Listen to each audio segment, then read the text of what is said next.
Alright, here we go, here we go. 1, 2, 3. Yeah, I heard that the AC update came out early, actually.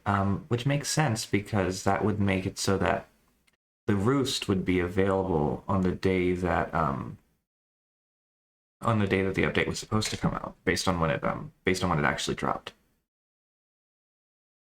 Yeah, it's a blind playthrough. Yeah, it is true. It's very true. This time it's true. Yeah. So let me close this. Don't need anything extraneous running in the background, as it were. Hello, Flagra. How are you? Missed an opportunity. Oh, you missed your opportunity. That's okay. The roost will be there. I was very excited to see the roost back.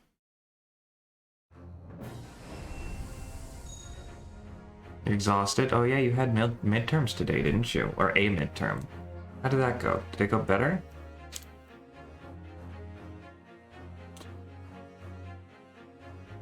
Oh, I mean, well, I don't know why I said better. Did it go well?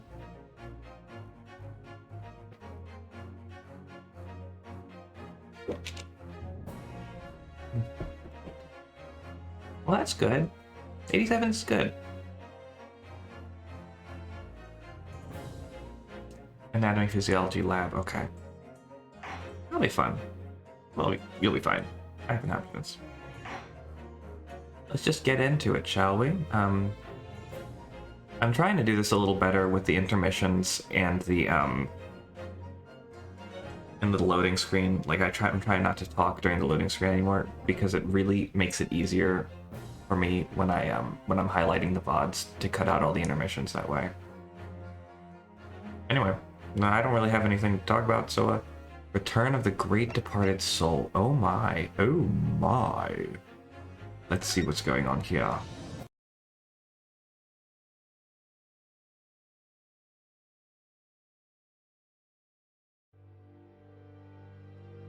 Episode 3.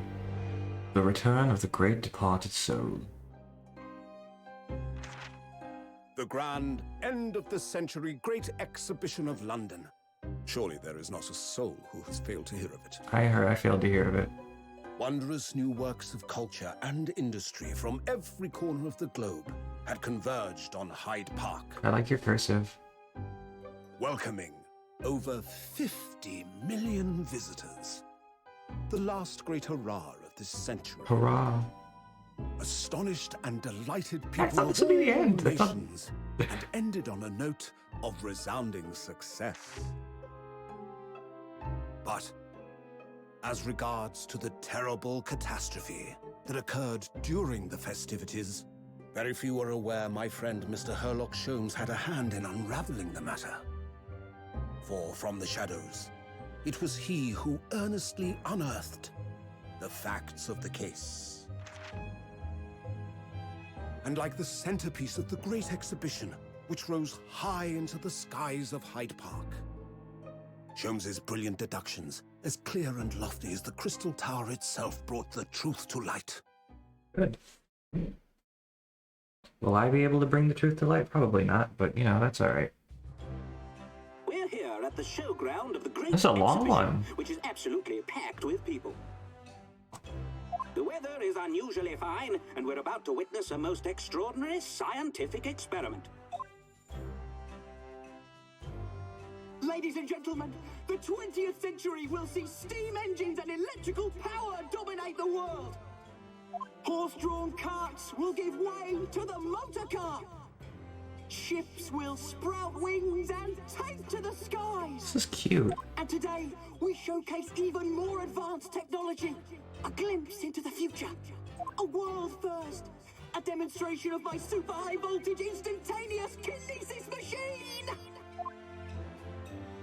The future is now, thanks to science. Clemantic gear on. Disassembled by a pulse of high voltage Oh, electricity oh dear and lord. raised to another location. No, that's not gonna happen. Whereupon his body will be reassembled by a series of complex calculations exactly as it was before. Oh, that's not gonna work.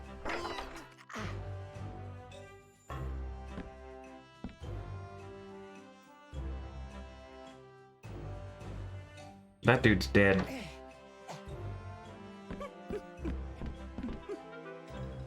In but a few moments from now, This gentleman will, in the blink of an eye, complete an incredible journey through the air. To arrive an instant later on the Crystal Tower behind you! This one, yes, Woo!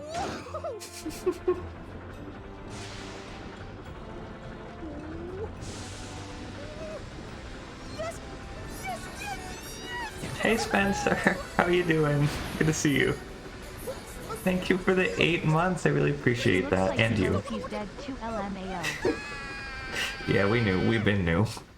That went exactly as I expected.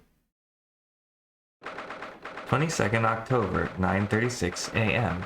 Holmes is sweet. Also, Florgra, you have to understand they were hyping up the exhibition so much that I thought, hey, you know, it's probably gonna be the finale of the second game, because like they didn't get to it in the first game. So I was like, okay, they're hyping it up enough, but I didn't expect them to just throw it in the middle like this. Hey Eggers, how you doing? Good to see you. Holmes is sweet. Bruno, are you listening? Oh, sorry. What was that, Iris? Humph, what's the matter with you? You've been miles away all morning. Didn't work in Chrono, ain't gonna work it, yeah. Didn't you like what I cooked for breakfast? No, that's not it at all. What were we talking about again? Zay's paper! It's full of news about the Great Exhibition again. Yes, the Great Exhibition. I'd like to go sometime. You're really not your usual self today. You seem very down. Don't you agree, Harley? Oh boy. Did you say something, Iris? Oh gosh, you're even more down.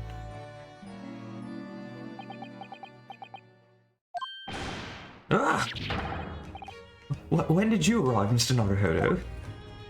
I've been here for about half an hour already. We had breakfast together. What? Why didn't you mention it before? I, thought you might have known I was here. You know, because breakfast? Iris is quite right. You're clearly lacking in vim. So much that I didn't notice your presence. Thanks. Of course, I could deduce the reason perfectly well with some simple observations. What?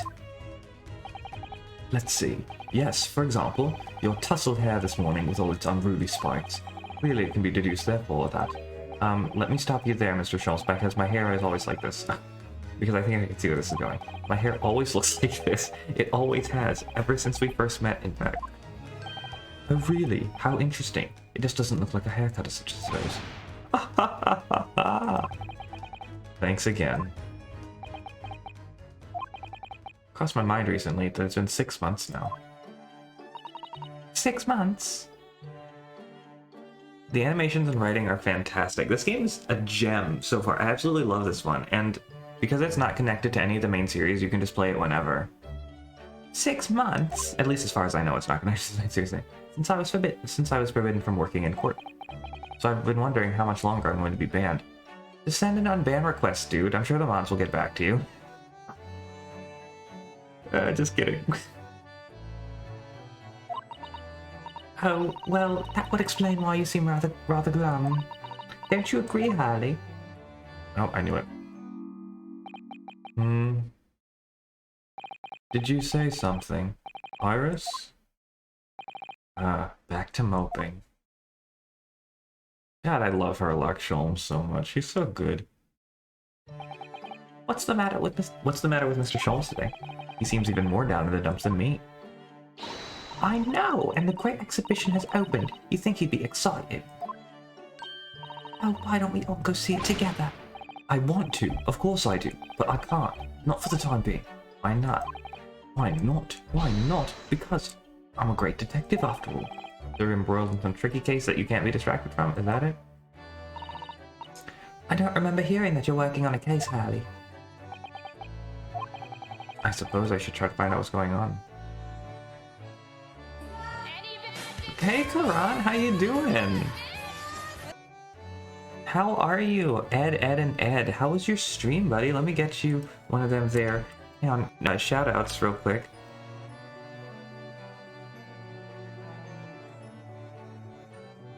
Final Fantasy IV. Was it 4-Job Fiesta? Is that what was going on, or just a playthrough for the hell of it? Anyway, let me get you your countermeasures real quick, and we'll be right back. So, William. That's Final Fantasy V? Oh, I'm sorry. I'm so bad at this. I've never played a Final Fantasy game, I'm sorry.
Yeah, thank you so much for the raid. Again, Karan. Doing Pink Puff newbie seats for free enterprise fun. I need to play some Final Fantasy games at some point. They seem like really fun. Also, I apologize if any of you were participating in No Nagito November because it hit me at the moment that my countermeasures are kind of in violation of that. I love the Teru part.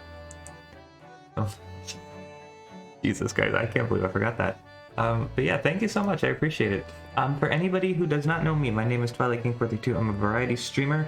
This is my current project right now, The Great Ace Attorney Chronicles. We are on Game 2, Case 3, and so I will not take it personally. I never do take it personally. If you choose not to watch because of spoilers or whatever reason. But, you know, I appreciate each and every one of you for being here and even just saying hi. And yeah, y'all are awesome. Karan is awesome. If you're not following Karan, follow Karan. No, text.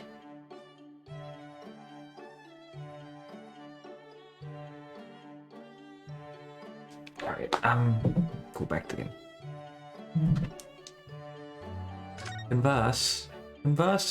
Converse. Oh. Yeah, this is... so good. Event 6 months ago. Half a year ago now. Okay, yeah, so this is gonna chronicle some of Game 1, so, like, you really need to be careful if you haven't played it. So I'll just give you a fair warning, you know. Alright. Half a year ago now, I took on the defense of a young girl in a trial heard at the Old Bailey. What at first seemed like a simple case of murder that took place at a London pawnbrokery turned out to be one part of a much more far-reaching plot that involved the British government. During the course of the trial, it was found that I made an unavoidable, yet at the same time unforgivable mistake. Words fail me. This situation is utterly deplorable. Mr. Naruhodo. Yes, my lord. I will decide upon your fate following the conclusion of this trial. Of course, my lord. In the end, I had my right to represent people in court revoked. I was told I had to spend my time in research and study, so that's what I've been doing. You have, haven't you, Runo? Reading all those big fat tomes about British law up in your room, and there's notes about Shelms's old cases. Brewing Iris's special buns of tea, fetching my daily bread for me. You've become something of a manservant around here. Start on the silverware next, Mr. Naruhodo. Well, I'm thinking I'm going to ask the powers that be to reconsider, specifically Lord Strongheart at the British Supreme Court in Whitehall. I love him so much, I love Van Zieks so much. And we'll see, hopefully, I love him now, and I'm hoping that he gets even better. Lord Strongheart? That's not the voice I give him. Ah, the delightful Lord Chief Justice. Not my favorite fellow. Yeah. He's not mine either, but he's the man I have to talk to. He's the only one who can grant permission for me to start working in the courts again. I came to Britain to be become the best lawyer I could, like no one ever was, and I can't do that just sitting around here. The whole of London has been swept up in this great exhibition, hasn't it? The most advanced science, the most modern technology, the finest works of art, and the feats of engineering. For the next 6 months, our capital will be showcasing these things, and the world will be watching. Oh, do you know what I'd like to do? I'd like to look down on London from one of those lovely balloons. Look down on? Do you mean those things fly?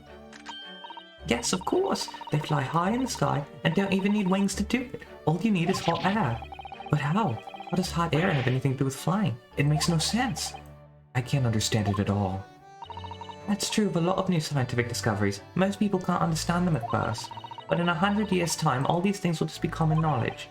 I suppose they might be. Mind you, some of the science being demonstrated seemed very questionable. Something went wrong in the open experimentation stage yesterday, apparently. There's a huge explosion. Still, I wish I'd seen it though. I'd love to see how bad some of these scam experiments really. Oh, Iris, says the innocent 10-year-old girl. See here, every page of this great paper carries some article or other about the Great Exhibition. But the brighter things shine, the darker the shadows that are cast behind them. Personally, I find myself drawn to the darkness, to the impenetrable. That's my proper atmosphere. Oh, cool. Shadows cast behind. Is that a metaphorical way of referring to the back page of the paper? Let's look at that, actually. London, Crystal Tower. Every article on the front page is news about the Great Exhibition. Public experiments to demonstrate brand new scientific ideas, cultural exhibits from around the globe. It's also positive and hopeful about the coming century. We must all go see it properly before too long. Yep. What? No. You leave my boyfriend alone. So many glowing reports about the... You leave my husband alone. No one attacks him. So many glowing reports about the Great Exhibition and everything that's going on here. Other than this rather gloomy looking on those. Wait, what? What's the matter, Bruno? The Reaper attacked. That's Lord Van Zieks. This must be what Mr. Sholmes was talking about. Does he know any more, I wonder? That better not be Waggy who's lost. If Wagga has lost, all is gone. Nothing is worth it.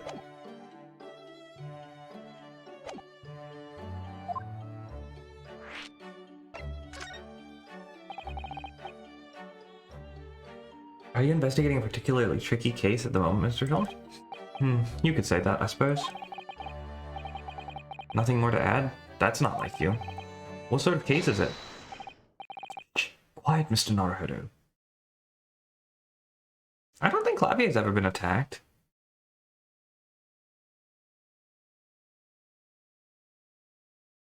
Nor Nayu. No, Nayuta's been attacked. Shh. Quiet, Mr. Naruhodo. We must not discuss it here. You never know who might be listening. You're acting very strangely, Hurley. What do you mean, Iris? Well, usually, the more mysterious and complicated a case is, the better Hurley's mood. I guess that is an attack, yeah. Oh. Is it really a case that's bothering you? Iris, please, you must exercise your astute powers of observation and deduction on me without invitation. Remember what I always say. You put yourself in the shoes of the individual about whom you're making deductions. You say that, do you? You, Mr. Sholmes? Never mind. Once I've had a cup of tea, I must make my way at once to the crime scene. Twinkle and Einhorn. That was a deep sigh. The Reaper attacked. It says in the paper that Lord Van Zieks was attacked. That's terrible. You know the legend of the Reaper of the Bailey, of course, don't you? Only too well, in fact. Yes. Prosecutor Varrock Van Zieks. Are we gonna get them music? They've done this like 5 times already, where they like do a little bio on him and then play his music. Yep. They say that if the Reaper is the prosecutor, there is no salvation for whoever's in the dock. Mukuro Ikusaba, the 16th student hiding somewhere in the school, the one they call the ultimate despair. Watch out for her. Even if the defendant is found not guilty, once the Reaper has someone in his sights, one way or another, that person's time left on this earth will be short. So why do they keep doing this? London's finest rogues always find ways around the law. They'll stop at nothing to secure an acquittal. Falsifying evidence, paying sham witnesses, threatening jurors, bribing judges. But even such devious tactics as these cannot save them from the hand of the Reaper. As you've experienced yourself, haven't you, Mr. Naruhodo? Yes, I've seen the Reaper's retribution at work. Many of these criminal rogues are quite reckless. Many of these criminal rogues are reckless and quite unafraid to die. If a leader among the fraternity is seen to have been taken by the Reaper, retaliation like this does occur. Really, the capital have a never-ending supply of such scoundrels. So, do you mean Lord Van Zieks has been attacked like this before? This isn't the first time. I take that that's how he got that scar. He's quite an accomplished combatant, you know. He doesn't take these attacks lying down. Although, it seems that his assailants were armed with guns this time. Oh my goodness! Is he alright then? Is Lord Van Zieks hurt? My dear fellow, how on earth would I know? Well, in the article here it says, as to what of Lord Van Zieks and his condition, all will be revealed in tomorrow's morning edition. I see. Well, we shall have to be patient then. No, I can't wait until tomorrow. In that case, you'll have to inquire with somebody in the know. But who? Lord Strongheart, perhaps? Yeah. The guy who I am convinced is the big bad of, like, this entire series. Don't tell me if he is or not, but... Well, I must be leaving now. Yes, understood. See you later, Mr. Sholmes. Huh. You really are a shameless liar sometimes, my dear fellow. What? You seek to put me off my guard and follow me, don't you? Well, you would be wasting your time. The thought hadn't crossed my mind. Well, now I'm wondering where you're going.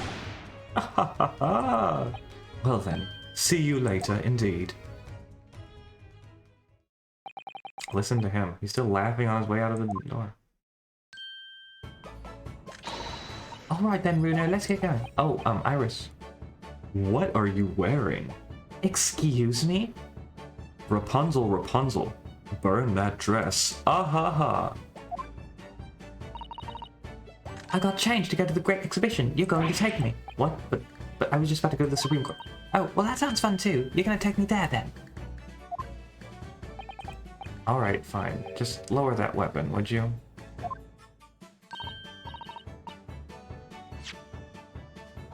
Wait a minute.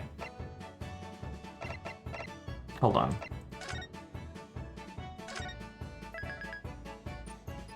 The outfits. I forgot to turn on the outfits, man. I think.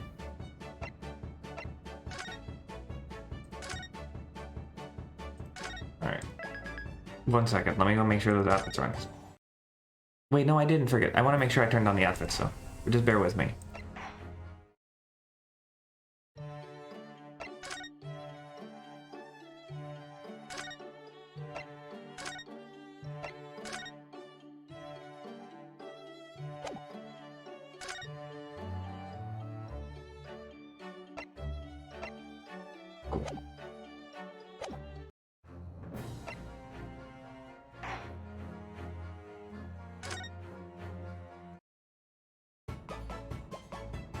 Of course.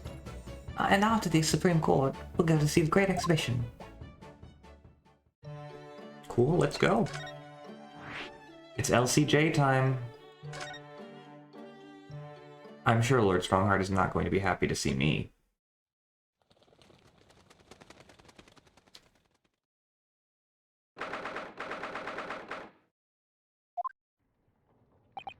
It's been about 6 months now since I was last here.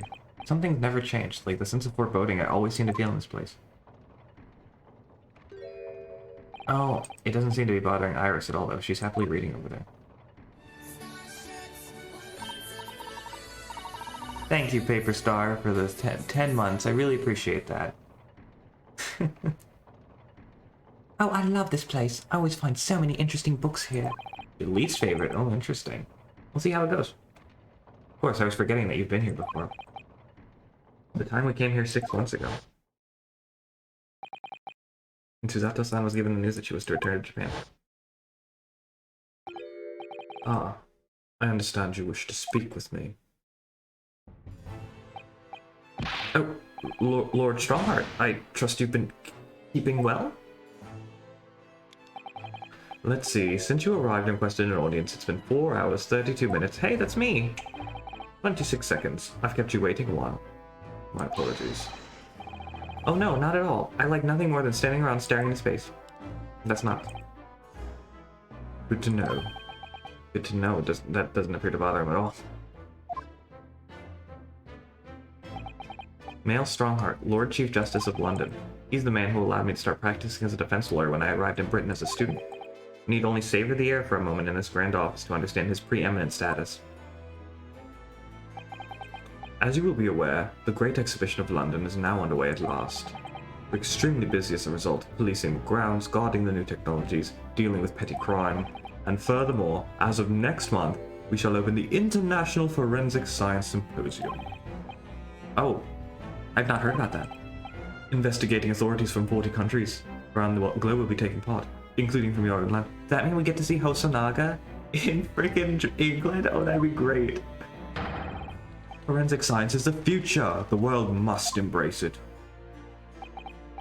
As we're the hosting nation, I have much to do, and it's my highest priority. If others must wait for my attention as a result, so be it. Well, it's nice to know where I stand. So, you wish to consult with me? Of course, I can very well imagine what this is about. Thank you for agreeing to this meeting, my lord. I want to be allowed to start working as a defense lawyer again in court. That's what brought me here today. But actually, there's something else playing on my mind as it happens. Bruno, just take a deep breath and come out with it.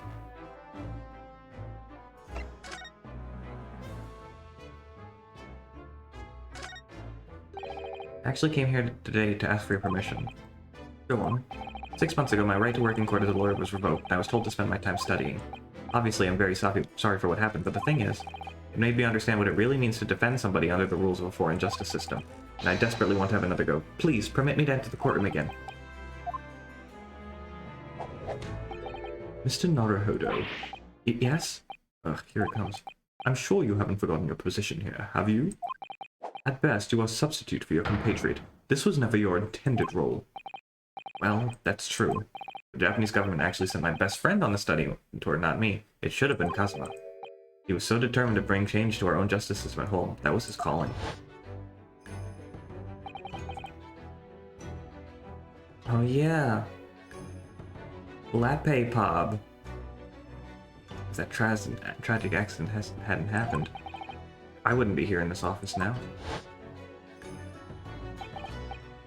Mr. Asagi was my best friend, you see. That's why I can't leave it unfinished. I have to fulfill his calling for him. His calling, you say? Has it never occurred to you that perhaps you know nothing of his true calling? Sorry? The mission with which that young law student was charged, what do you suppose it really was? What do you mean? Mission? He's not making any sense. Never mind. I've read all the reports you've submitted over the past 6 months. It's clear to me that you regret your actions and have been studiously obeying your revised instructions. Do you mean... As of this moment, I reinstate your license to practice law here in Great Britain. Thank you so much, and something that will surely lead to your undoing in Case 5, I am sure. I feel it so deeply. That's wonderful news, Runo. In fact, I believe I have the perfect case to mark your comeback. A curious affair. You'll consider it, I hope? Of course, please tell me more. Well, I wanted to learn more about the Forensic Science Symposium. You described it as a curious affair? Yes, that's right. I believe it was reported in the press. Are you aware that there was a serious accident at the Great Exhibition yesterday? Oh, no. Yes, I read about it. A professor from Germany tried to carry out a crazy experiment. Let me see. How is it described? Super high voltage instantaneous kinesis, I think. Instantaneous kinesis? As in moving things with the click of the fingers? That's right. It's just what my herbal blends need. A dash of devil-may-care. Whatever the serious accident was exactly, it's clearly captured Iris's imagination. It's unfortunate business. A large explosion engulfed the public experimentation stage and a man lost his life. Certain Mr. Odie Asman. What is the pun here? Other than it containing dye and he is dead. An investor in a well-known figure in society. Odie Assman. Yeah. Assman? I'm the Assman. A large explosion. A man died? The man responsible was Professor Albert Harebrain. Oh, it's probably Odious Man. That's probably exactly what it is, this odious man.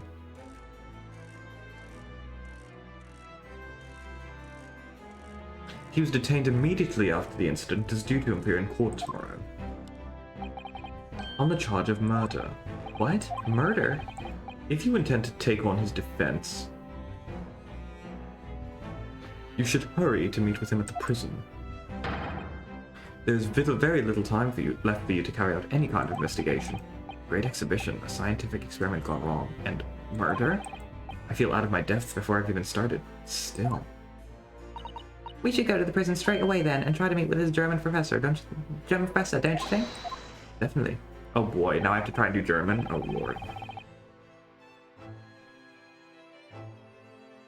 Ah yes, one more thing about the case.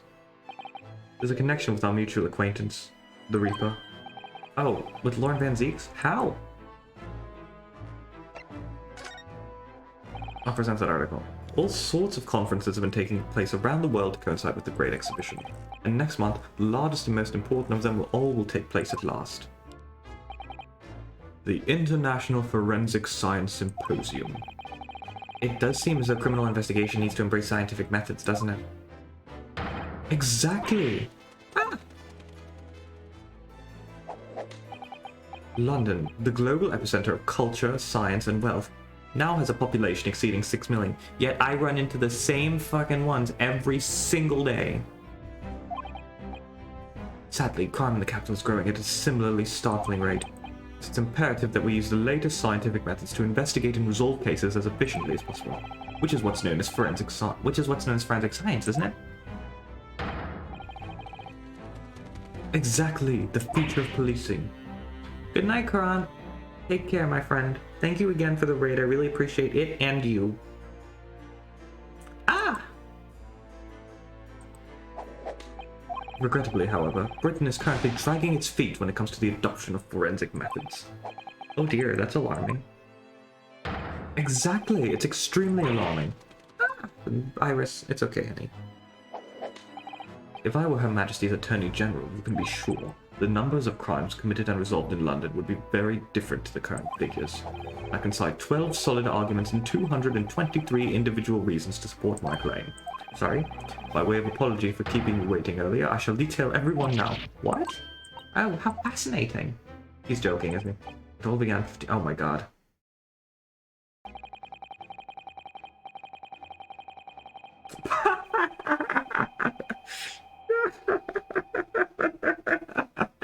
Dude, it's like the Elder in Paper Mario: The Thousand-Year Door. 2 hours later. And that more or less sums up my feelings on the matter. In the simplest of terms, of course. Listen, okay, he has Papa energy, okay? Can we forget? Don't worry about his personality. He has Papa energy, okay? Essentially, to formally establish a forensic investigation division within Scotland Yard. That is my mission. Oh, right, yes, that's wonderful. Exactly. Wonderful is precisely what it would be. Iris isn't paying attention at all. She's got her nose in another book now. Oh, is it over? Did you learn anything useful? Actually, for the most part. He's surprisingly ardent about forensic science.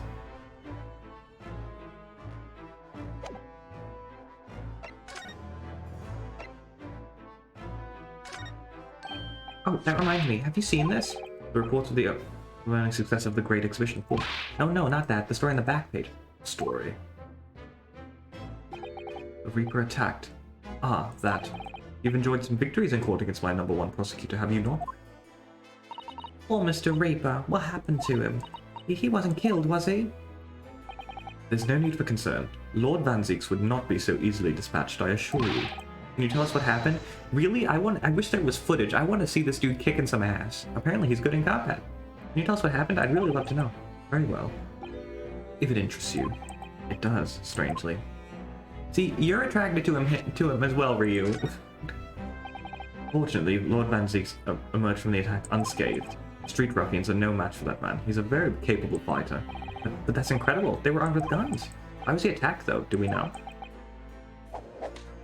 It's related to the events that occurred a month ago. The leader of one of the capital's criminal organizations was indicted and prosecuted by Van Zieks. But the man was acquitted. I've no doubt large sums of money were involved behind the scenes. Large sums of money? A deplorable situation. Member of the juries were bribed, it seems. However, despite winning his freedom, the man in question met a dramatic end yesterday. But you're not suggesting that was the work of the Reaper, surely? The victim's henchmen certainly seem to think so. I would play that. Are you kidding me?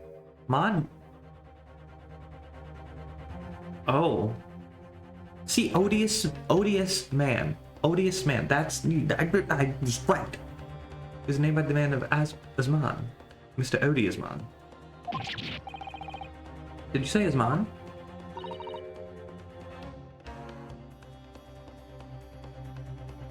That's the man who died in the big explosion at the Great Exhibition. Yes, known publicly as an investor, but in reality, the head of a significant criminal organization. Unbelievable. I wonder, could I ask you something, Lord Strongheart? Try me. Why do you use Lord Van Zieks as a prosecutor? All the criminals who managed to get off in court then meet with mysterious ends outside the courtroom. And fearful of that fate, they seek to strike at Lord Van Zieks. I know that there's no evidence that he actually is the Reaper in that sense, but still, something's clearly going on here. I have Van Zieks work for the prosecution service for 2 reasons. Firstly, the man is the best prosecutor in the capital, bar none. And secondly, any deaths of criminals that have occurred outside the courtroom following these trials are nothing to do with him. But that doesn't make sense. How can you explain the way so many have died if not by someone else's hand? Van Zieks may have earned himself the moniker of the Reaper, but he's no killer. So he will continue to prosecute on behalf of the Crown. Unless he wishes otherwise, of course. Music? No, it's okay. Well, I must be leaving for my next engagement. You had time to talk to me for 2 hours, though. I'm already... Oh my god, is that how long it took? I'm already 11 hours and 16 minutes late. My colleagues may be starting to fidget. 11 hours late? That's quite something. That meeting had already started when I arrived back here for this engagement with you. So lateness was inevitable. Time stops for no man. I'm sure it stopped for me during those 12 solid arguments and 223 reasons. Oh yes, where should I find Lord Van Zieks now? I would assume he's at his office. Right, I'll go and ask him about the attack in person. I want to get this straight from the horse's mouth. Away with you now. I'm leaving Professor Harebrain's defense entirely in your hand. Of course, yes. Thank you very much, my lord. I'm so happy we get to practice law. Again, oh. I want to see my husband. What's his office looking like? Ooh, cute. Lots of wine, lots of hallowed chalices. Chess. Is that a painting of him? It looks like him over there. Oh, so this is the legendary Reaper's office. Yes, it appears so. It sends a chill down your spine, doesn't it? What an amazingly deathly atmosphere. I like it. Oh, is that? That hooded figure was so still I hadn't noticed his or her presence. I wonder who it is. What are you doing here? Ah. Oh, I'm from the front. Oh, the frontal view. Oh. I wasn't ready for this. He's as unwelcoming as he thought he'd be. Actually, maybe even more so. Oh, I'm glad to see you're well. I am. So, who's the person over by the wall being punished for something or other? No punishment is taking place here. Ooh, his face is so cute. Oh. That's my apprentice, and he's sitting there of his own free will. I didn't know you had an apprentice. Must be the same person who was pictured in the newspaper. He's very able in combat, a requisite skill for anyone under my tutelage. Are you referring to the attack on the Reaper that was reported in the papers? The Reaper? I'd be interested to know the Reaper's true identity myself. Assuming, that is, that such a fabled fiend genuinely inhabits our great courtrooms.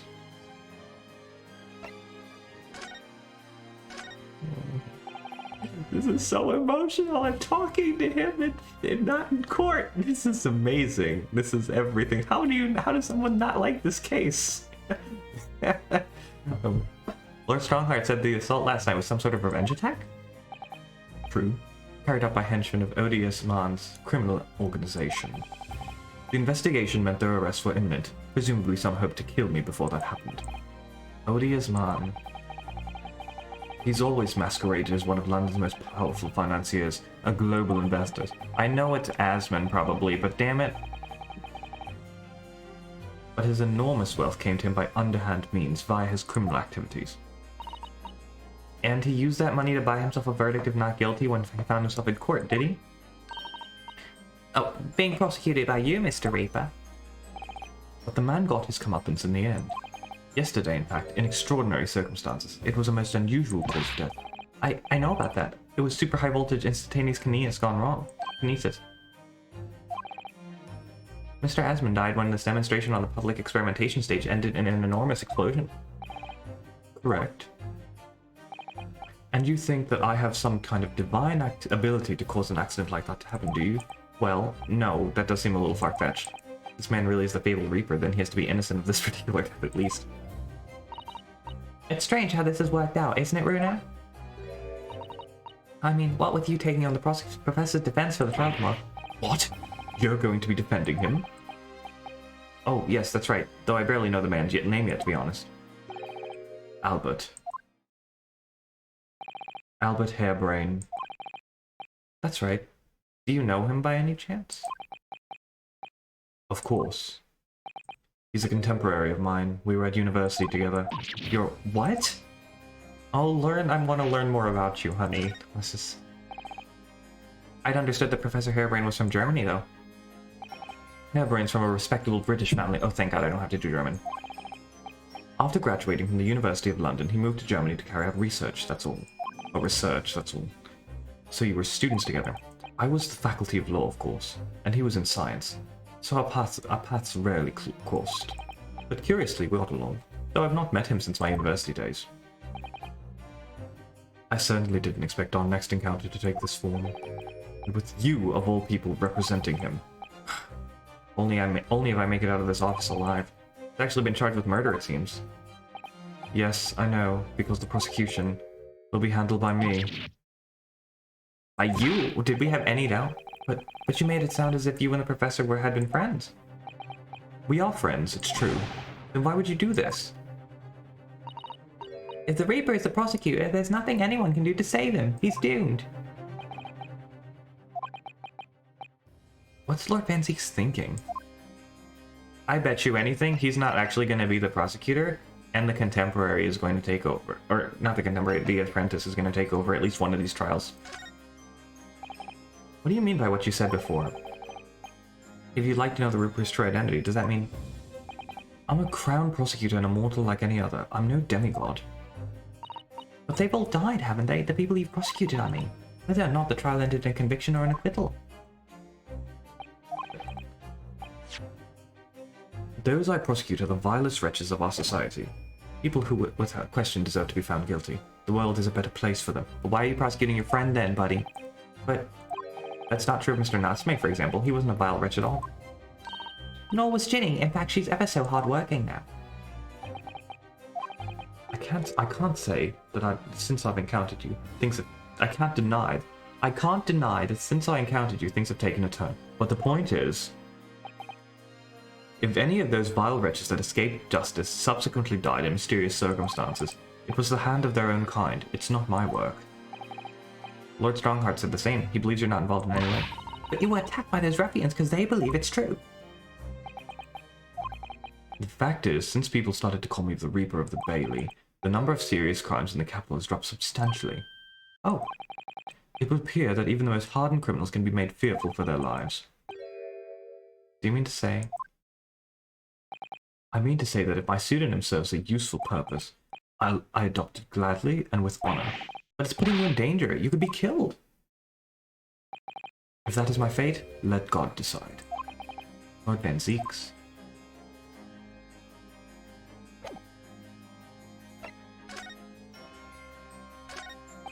Look at the fine collection of hallowed chalices and bottles neatly lined up there. My hallowed bottles are filled with the essence of the finest grapes from the finest vineyards I visit. And I personally oversee these chalices being made by the finest crystal craftsmen in the world. And yet you throw them around in court like they were worthless. Yes, because this imbecile is so imaginably and repeatedly wide of the mark sometimes. Oh. Before you open your mouth next time, you should consider the poor artisans whose work you defile. So, it's my fault? Silly me. How could I ever have thought otherwise? Lord Van Zieks' desk. Look, it's so stylish. And that's a marble chess set beside it. Chess? That's the Western version of our Japanese shogi game, isn't it? You know, I'm actually quite good at shogi problems. Oh, really? You'd probably like chess problems in that case. I'd love to challenge Lord Van Zieks sometime. To a bout of shogi problems. If you only really want to challenge yourself, you can always do that on your own at home.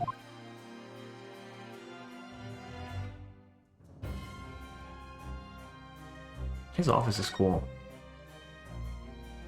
That portrait really dominates the room, doesn't it? Is that my young blonde husband? A very majestic outfit and pose, but sadly, whoever painted it didn't do a very good job of capturing Lord Van Zieks' facial features. Isn't he right there? Yes, you're right. I mean, it's not far off, but the artist says, no, that's not true. He's very handsome.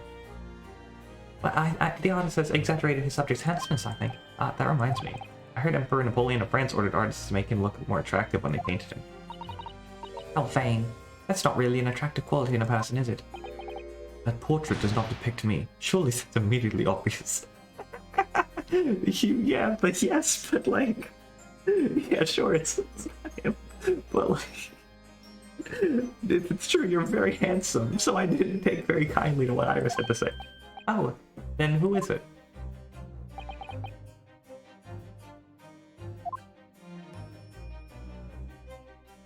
I'm curious myself now. Oh, look, it's a scale model of the Great Exhibition Showground. That's amazing. I wonder why it's here. Perhaps he made it to take his mind off the sadness of being too busy to attend in person. Or perhaps he's too embarrassed to queue up for a ticket. Surely it's obvious that I'm using it as an investigative aid. You Nipponese have no business painting others as overly reserved.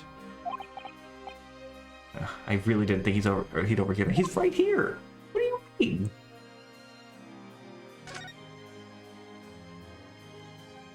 Oh, a 3-screener? Yo! Is this the first 3-screen screen in Ace Attorney history?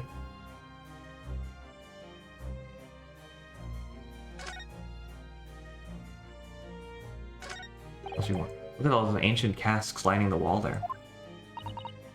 Casks in the Regis chamber, or they caskets. You don't think all those people who escaped conviction in court really are lying inside of them dead, do you? What ridiculous notions are going through your head, man? This is my collection of fine vintages. He's getting better. He's getting flustered. I love it. Oh, yes, of course. Thank you for cleaning that up. Reno and I were just musing to ourselves. Don't mind us, Mr. Reaper. I wouldn't if you hadn't invited yourselves to my office and to talk nonsense within my earshot.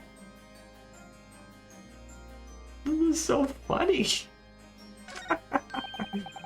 Is the summit a 3-screen? Oh, because of the... No, I wouldn't count that.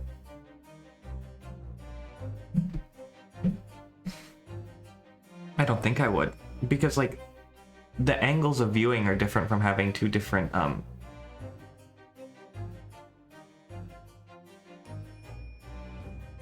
screens. It really looks like a punishment to me. I've never seen somebody sitting like that before. He hasn't moved a muscle since we arrived. Do you think perhaps he's dead? If he was dead, Runo, he wouldn't be sitting up, would he? Well, anyway, dead or alive, he's not overly approachable, is he? I don't think he's gonna talk to us. He's not dead. Okay, is that it? Bats! Why do you have bats? Ah, they were bats! Yes, the Reaper's familiars, I expect. What about the mute man in the dark cloak? I thought he was the familiar. Just not the flying kind. He must be a dear friend of Mr. Reaper, then. I think the familiar idea is more likely. Scary, though, either way.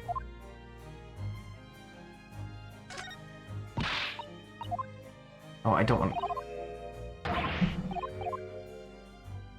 Watching him get so flustered has just been absolutely amazing to me. I love it.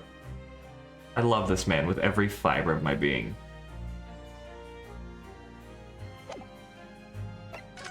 Can I present to him? I know you've seen this around my arm before, but what is it exactly? It's the mark of a defense lawyer, in Japan at least. And what's your reason for showing it to a British prosecutor? Oh, well, I don't know really. I can understand at least. There's merit in reminding yourself of who helped you become what you are today. Oh, but that's a personal matter. Something you may want to keep close at all times. Not something to flaunt. No, I suppose not. Thank you for understanding, though.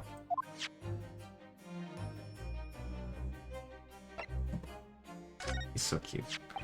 Lord Van Zeke's about the article in this paper. Ah, yes. Seems there was a reporter nearby when that skirmish took place.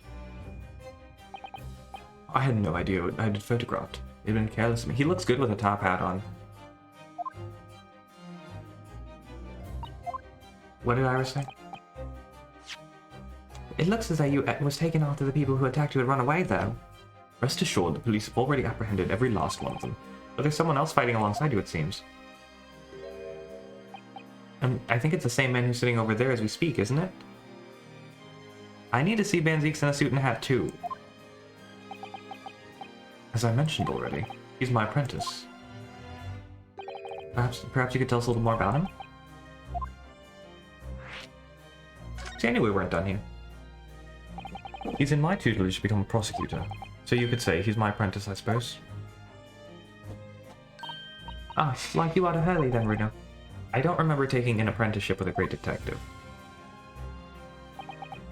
He's currently compiling a report about last night's attack. It looks like he's wearing some kind of mask. On Lord Strongheart's orders. Nobody knows the man's face, or indeed his identity. Oh, he did it.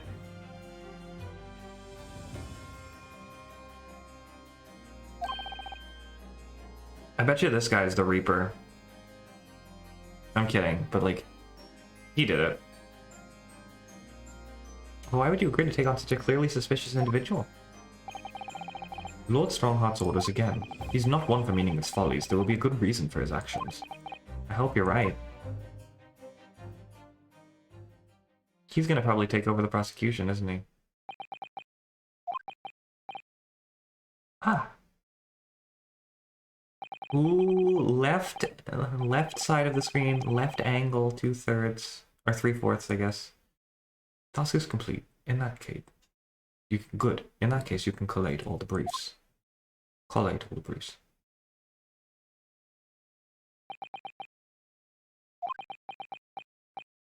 Nice to meet you.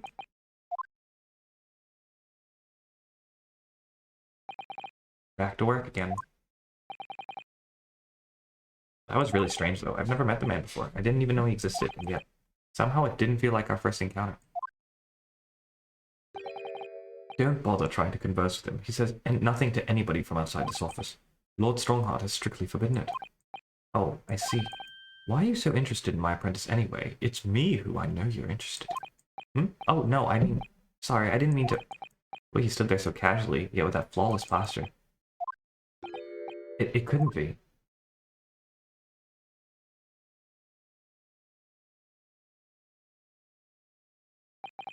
Ah, yes, there's something I've been meaning to ask you. Oh, what's that? That Nipponese man, is he faring well? Sorry? The one arrested twice in succession 6 months ago, with the stoop and the mustache and the jitters. Ah, Mr. Natsume, you mean? I'm not sure he'd be very pleased to find out you identified him from that list, Runo. I love this song too. He's fine, thank you. In fact, I received a letter from him by international post only the other day. I see. Well, I think we can end our discussion there, don't you? Don't you? There's little time left before tomorrow's trial. I advise you to spend it investigating the case. Yes, thank you for the advice, and for the conversation. I can't believe he's asking after Sozaki-san. After a Nipponese. I'm not sure whether to be happy about that or worried.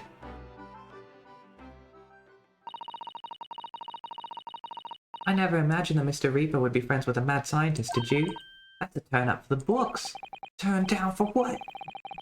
A mad scientist? You mean Professor Harebrained?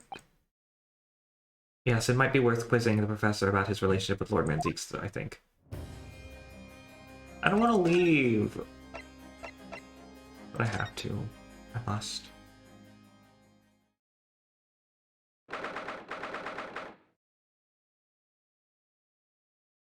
Local prison cell 11? The warden said cell 11. Oh, there's someone curled up in a ball in the back corner, look. What's his name again? Professor Albert Harebrain, was it? Excuse me, Professor Harebrain?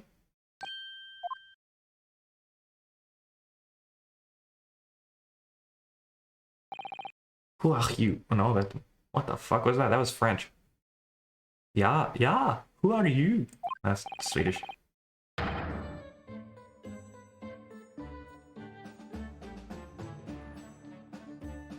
I dig it. A lawyer? Was it something I said? A lawyer, you say? What? Would you be here about the experiment?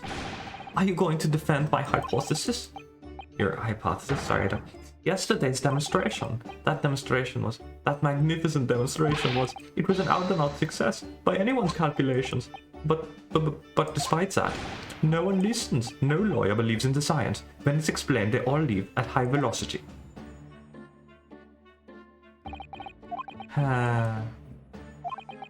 Now's probably not a good time to mention that your zeal made my concentration leave for a while too.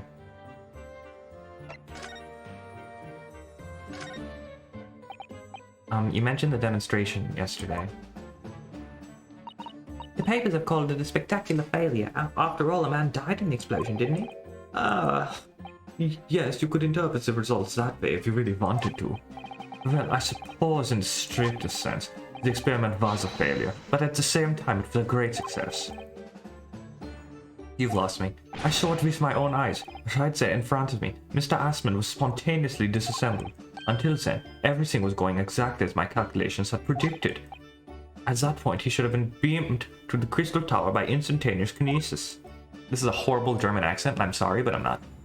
However, the machine exploded, and Mr. Assman in fact perished. Yes, I cannot deny that part of the experiment was a failure. What you're saying is, the large explosion that killed Mr. Assman was an accident, correct? But the bigwigs had you arrested on suspicion of murder. I was responsible for a man's death. That is the immutable truth here. And for that, I wish to be punished. At once. But...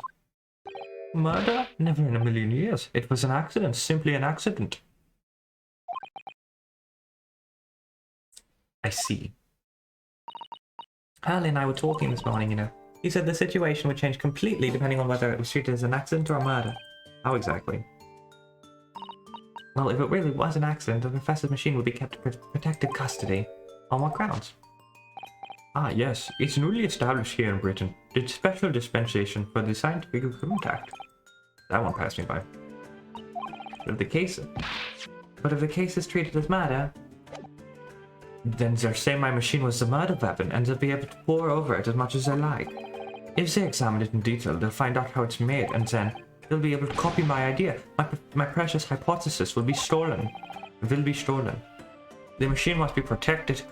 Ah, bury the platypus. The machine must be protected from that at all costs. That's why it's imperative that this whole incident is shown to have been an accident in a murder's trial. I see now. So in short, there was a terrible accident at the Great Exhibition showground yesterday. Yes! Or rather no. The devil is in the details. Strictly speaking, there was a terrible explosion. That's saying to me. You were demonstrating super high voltage instantaneous kinesis, weren't you? How fascinating. Humans, like all matter, are made up of particles that are held together by electrical bands. So it must be possible using a sufficiently high voltage to break those bonds and beam particles through space. That's it in a nutshell. That's my idea, that's my amazing hypothesis I lost to a baking soda volcano. Gosh, that's unimaginably high-level science. Oh, but dare to imagine it. Dare to dream of such incredible technology. Just think, one moment I could be here in this cell, and the next, back home in Druselstein. Well, yes, that would be incredible. And the next, in the mere blink of an eye, I could be at a great Parisian theater set. The possibilities are endless. The whole of our vast planet could be within reach. So no more hiding in wardrobes or on rocky seas for 50 days? I don't really see it like that. What do you mean, Iris? Well, if you could travel anywhere in the world instantly, the planet wouldn't really seem vast anymore, would it? I think it would feel more like it would feel like it had shrunk. My word, that's exactly right. What are the implications? What does this mean? Oops, that's got Professor Bunnybrain really worried by the look of it. Clearly, this is yet another case of just because you can doesn't mean you should, I suppose. Oh man, that's true. The point is, my calculations are flawless. The science works.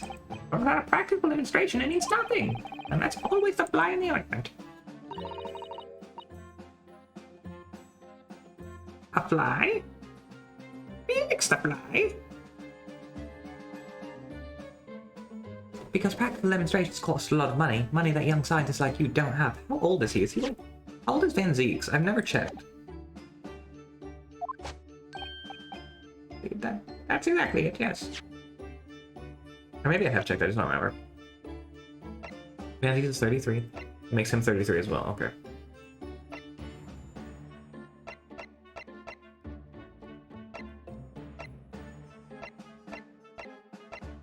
Sholmes is 30. Oh my god.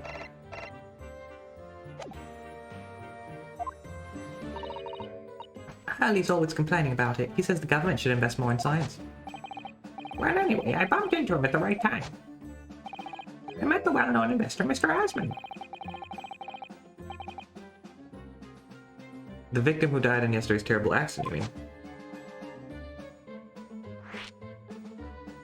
I'll hear more about the victim, and then I'll talk about the Reaper's Varsteers. The full name of the man who died in yesterday's accident was Mr. Odie Asman, wasn't it? What exactly was your relationship with the man? He first visited me in my laboratory in Germany a year ago now. He said he wanted to invest in my immaculate hypothesis. I thanked my lucky stars. I see. So you hadn't really known each other until then. How do you do, fellow kids? He does have Steve Buscemi energy, doesn't he? Money for scientific research. I'm so envious. As far as I'm concerned, the man was an angel. As far as I was concerned, sorry. Oh, really? An archangel, even. He was prepared to fund a practical demonstration of my hypothesis for presentation at the Great Exhibition. I know that went well. I could expect additional financial support for my research from the British government. Mr. Aspen provided me with money and an exceptional engineer. He produced a machine to my precise specifications. But then, your dreams were blown to dust in one enormous explosion. As you can see, I've owed everything to Mr. Aspen. I would never thought of taking the man's life. Well, he seems genuine enough. I don't think he's lying.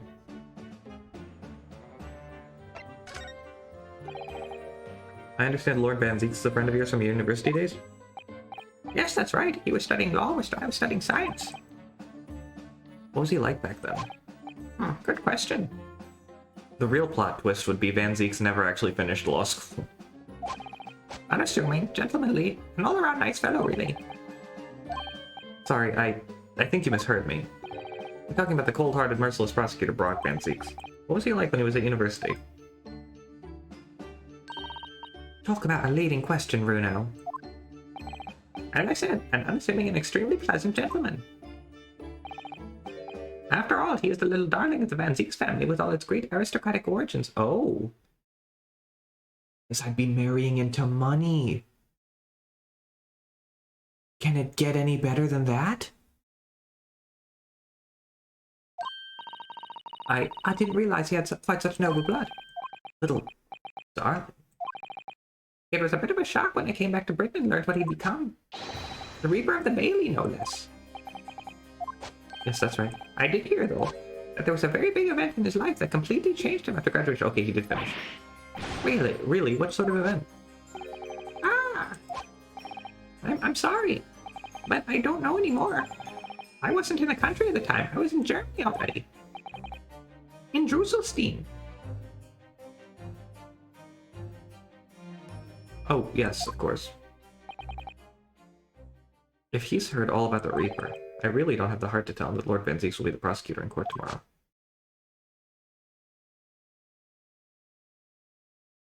So, Professor, let me just make sure I'm absolutely sure I've understood you properly.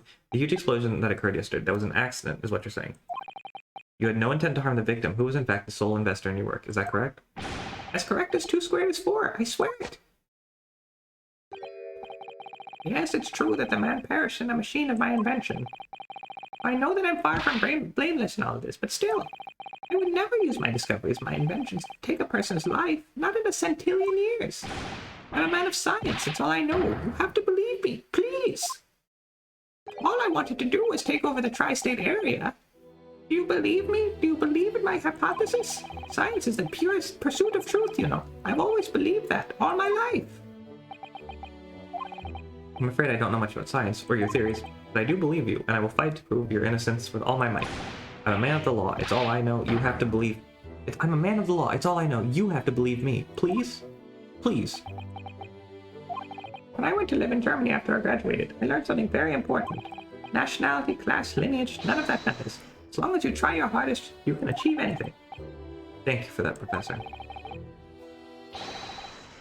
And thank you in advance for defending me tomorrow in court. Alright, Reno. It's time. Time to visit the Great Exhibition. Sorry? Well, that's why the incident happened, isn't it? I'm gonna see Gina. I want to see Gina. Yes, I suppose that's true. Time to investigate it last. Bye, Mr. Hairbrain. Well, let me,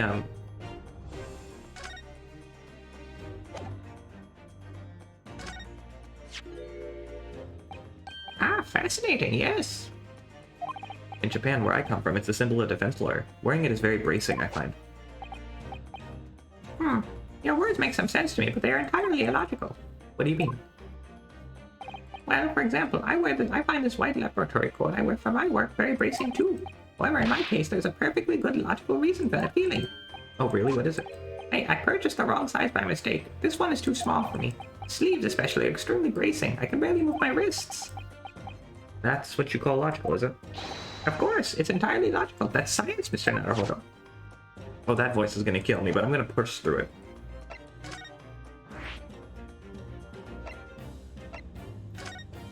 Let's go see the experimentation stage. We're going to the Great Exhibition. Great Exhibition grounds, but it's the Crystal Tower. Ugh, the showgrounds are a little too big for my liking. I've been walking around in dense crowds for 2 hours now, and I felt myself swooning 3 times. Thinking about Van Zieg, saw you? There are a lot of people, aren't there? I've almost been trodden on 3 times too. Be careful, won't you, Iris? Don't let go of my hand. We finally made it through the throngs, though, by the looks of it.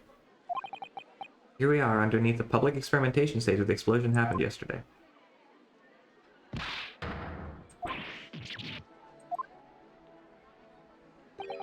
What's that? I can hear voices from up on stage. Sounds like an argument. Oh boy. Right. Yay! Oh, I'm so happy to see her. Yay! I also read that. I had to really think before I read that. Right, I've had it with you this time. I'm warning you. I'll arrest you in a minute. Oh yeah? Go on then, Spectre. Give him a shot. You ain't got no evidence and you know it. Wait, I know those voices. You've got a cheeky little mouth on you, young lady. Put a night in the cells will teach you some manners. Just try it, I dare you. If you want that bag of chips rammed down your throat. Yoo-hoo! Gregsy, what are you doing up there?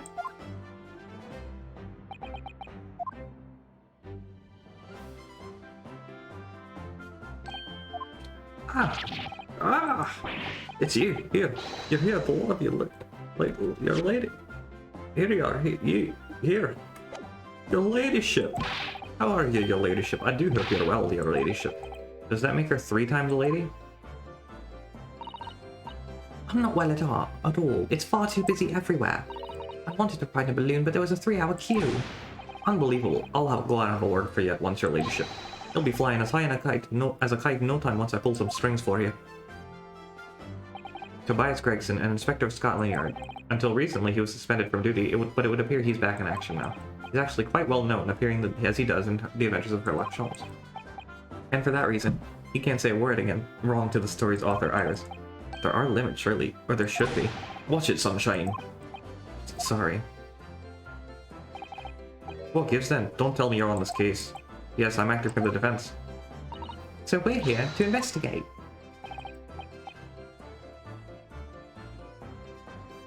It might have been new, I don't remember. I'm not exactly sure.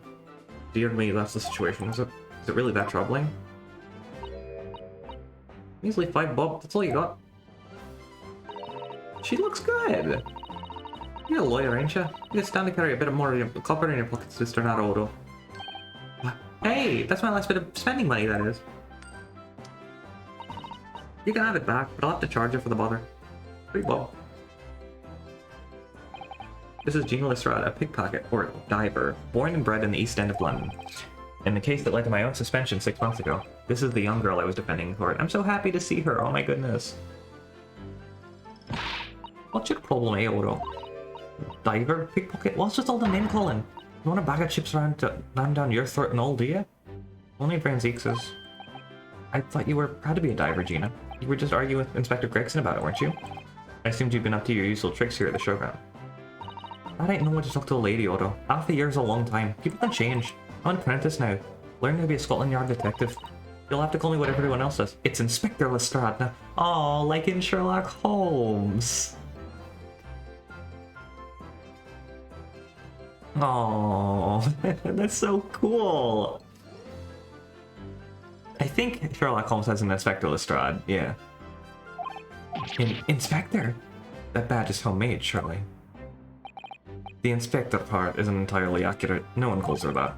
For what it's worth, anyway. Investigating is off the cards for all of us. What's that supposed to mean? Alright, well, I'll be back up top. You hold the fort down here, alright? Alright, sir. This raises a lot of questions. Yeah, I love her song. This song is a banger.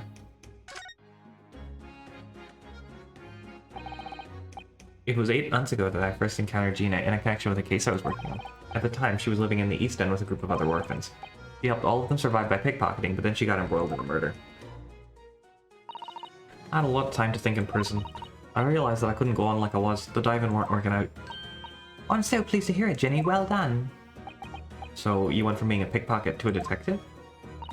You got it good in it? Inspector Lestrade sounds like something out of a book, eh?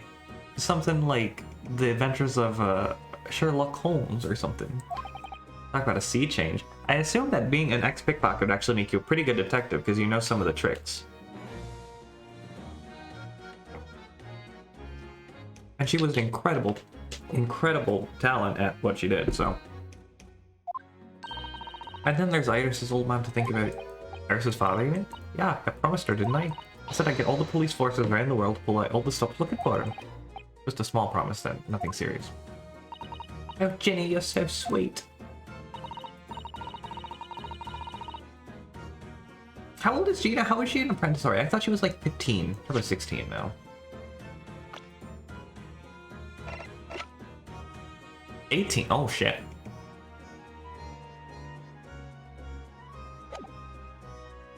So anyway, that's how come I had to go at this for Scotland Yard. Only trouble is I don't read so well, do I? Just a small problem, nothing serious. And that's when Hurley approached Gregsy and asked for help.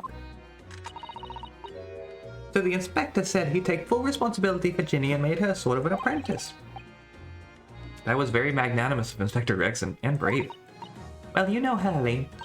He enjoys finding ways to make people do what he wants. Hey, me too. I'm kidding. The great detective likes digging for dirt, in other words. Not like that. I don't like doing that. So the long and the short of it is, if you've got questions about the case, you can ask Inspector Lestrade. Right then, Inspector. Actually, there's still a big mystery surrounding Gina, isn't there? Ooh, what, Reno, what? Well, 6 months ago, Gina was the defendant in a trial prosecuted by the Reaper. A trial in which she was found not guilty, and yet here she is still. Come on, you're still not wrong about that, are you? The Legend of the Reaper, or whatever it's called. Cor, you don't have to worry, Otto. If I didn't half worry, there probably wouldn't be a whole lot of you left. Like I told you before, innit? The Reaper's kind of like I'm upstairs, so he knows what I'm like on the inside. But I ain't really done nothing wrong. Nothing wrong, might be stretching a point. She's so happy now, I love it. I'm so glad to see her. What about Mr. Natsume in Japan? What about Mr. Natsume in Japan? He's perfectly fine, isn't he? Well, that's true. Perhaps the Reaper is more discerning than I thought. Exactly. So I ain't worried. I'm totally fine. Color was out of this world, it was. Rainy Blokes pulled a bunch of levers on his machine, and suddenly it started billowing smoke. Then it just went pop. I ain't seen a better experimenter yet. Sorry, you mean you saw it, Jenny, with your own eyes? Yeah, of course. The boss is in charge here, isn't he? Of keeping everything running smooth, I mean. The boss being Inspector Gregson, I suppose. That's gonna take some getting used to. All I have to say is that I'm on duty, and I can do whatever I want to. Get this, I was up in one of them flying balloons when it happened, watching it from above. No, you're so lucky, Jenny. Maybe I should join Scotland Yard too. Yeah, do it. You know how to put the boss in his place already, right, Iris? You'd have no trouble at all. Then settled. Where do I stop? When do I stop? No, you can't join Scotland Yard, Iris. We'll see. Anyway, what I don't understand is this. If the machine exploded so spectacularly, how could Professor Bunnybrain still be claiming that his experiment was a success? Oh, right. Well, it was a success, in a way. It was? How can it have been? Surely after the whole machine blew up, no one could call the experiment a success. It's like I said, it did sort of work. I mean, yeah, there was a lot of smoke and all that whooping great bang. But where do you think they found the victim's body, eh? In the Crystal Tower over there. What? In the tower? Oh, that didn't happen. There's an explanation for that. You can see for yourself, can't you? Up there above the scaffold. Oh, where all the glass is broken, you mean? Yeah. The cage what the victim got in to start with really did get beamed through the air or whatever, and landed all the way over there. So, you see, it did kind of work, didn't it? What? I don't believe it. I mean, I don't get the ins and outs of it, but anything's possible, right? With science. Well, I tell you what, you can have this. It's a plan of the experiment that drew up at the yard. Are you sure? Yeah, go on. I had 3 bob off you before, so fair is fair. Yes, I didn't actually give that to you, did I? Something Inspector Gregson said before seems a little strange. For what it's worth, anyway. Investigating's off the charts for all of us. Yes, Naughty Old Gregsy ran off after that without explaining himself. All right, that. The boss said no one's allowed to investigate that weird machine what blew up yesterday. Well, that's not fair. We're representing the defendant. In that case, could you at least tell us what you've learned from your investigations? Nah, you're not getting it. We ain't allowed to investigate neither. Why? What did the boss call them again? The Forensic Investigation Team, I think? Anyway, apart from them lot, no one's allowed to lay a finger on scene. Bit funny, innit? So even Scotland Yard's own detectives can't investigate. Yes, I've never heard something like that before. I thought I could have a gander on the quiet though, but the boss caught me at it. Probably heard him giving me an earful about it from down there, didn't you? It's not bleeding fair. I think you were giving him as much of an earful back as I remember it. Yeah, well, sometimes I think it's all them chips won't make him so stubborn. You say something to him, Otto. Go on, see if you can get through to him. On the platform above us, is he? Where the machine that exploded is? We can try, can't we, really? Gregsy will listen to us. He'll listen to you. I'm so... Oh, let's ask her some questions.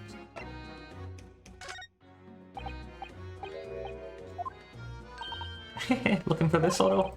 When did you do that? Got anything else to show me? Hey, what you reckon? Give me back first, please. Look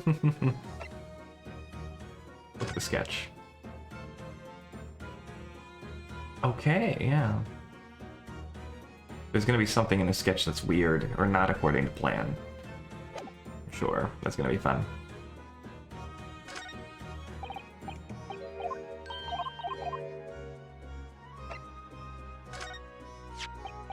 This armband is proof, in Japan at least, that I'm a defense lawyer. And this badge is proof that I'm a detective. So all you're gonna have to do is start calling me you're all gonna have to start calling me Inspector Lestrade. In that case, you'll have to start calling me anything but Otto. I could call you Defender Naru Otto if you like, but it don't really trip off the tongue. No, it doesn't have a great ring to it, does it? God, I'm so... Oh, that makes me so happy. I know I've said it 1,000 times, right? But, like, it really does make me very happy. Oh, look, an up.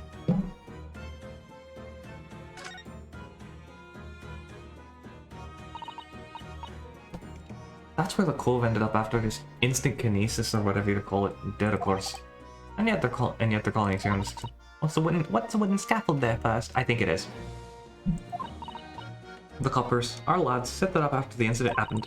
We get the body down, I think. Don't know really. Didn't you help to erect the scaffold then? Nah, lookout duty's more my thing. Wandering around the exhibition and keeping a lookout for the fun stuff. Mind Gregson doesn't hear you saying that, or he'll give you the boot. Incredible though, isn't it? I mean, could the victim really have bridged that gap by some sort of invisible kinesis?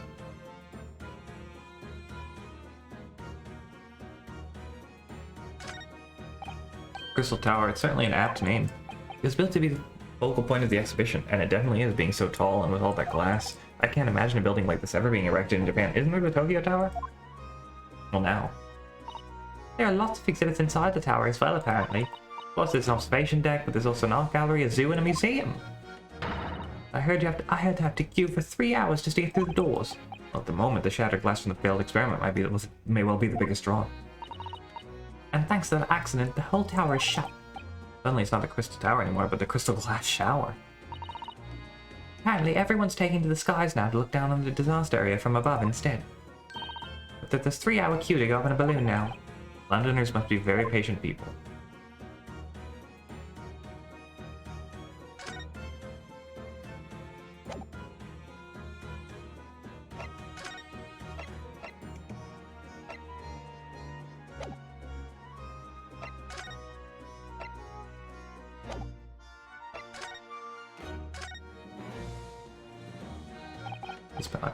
This platform has been set up for the experiment, I suppose. It's very high up.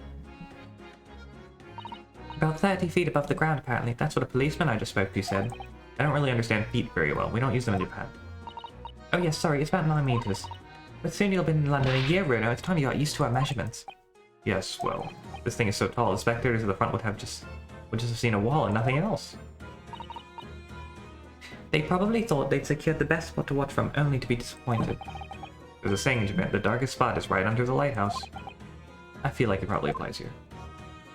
What's this? Ah, it looks as though somebody dropped something just behind the tree, just here. Dropped or hit?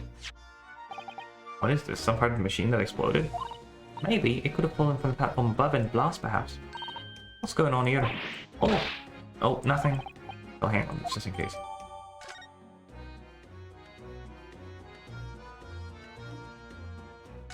It's a scrap. Oh look, what's this? A ripped piece of cloth. It's not like any fabric I've ever seen before. Very thick and stiff. Looks extremely durable. It's canvas, I think, with some sort of rubber backing. And the edges appear to be a bit charred as well. Maybe that means it had something to do with the explosion. Let's make a note of it while Ginny's mid-yawn. For some reason the ground is damaged in this spot. Look, almost as if there was a fire here or something. Yes, if you look closely, there's some scattered ash and burnt embers too.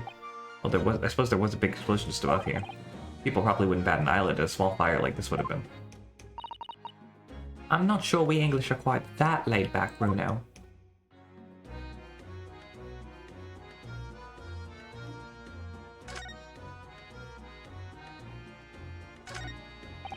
I've been meaning to ask you for a while now, but what are those funny round blobs floating in the sky? Oh, they're flying balloons I've been talking about. I want to go and pop one so much. I've read about situations like this in a magazine about strange phenomena. Creatures from outer space coming around with flying objects to attack Earth. What? I suppose inhabitants of other planets are bound to be interested in the Great Exhibition. This is it, Iris. It's happening. It's not. Don't worry. I'll explain it all to you later over a nice cup of tea, Redhead. Oh, that was worth it.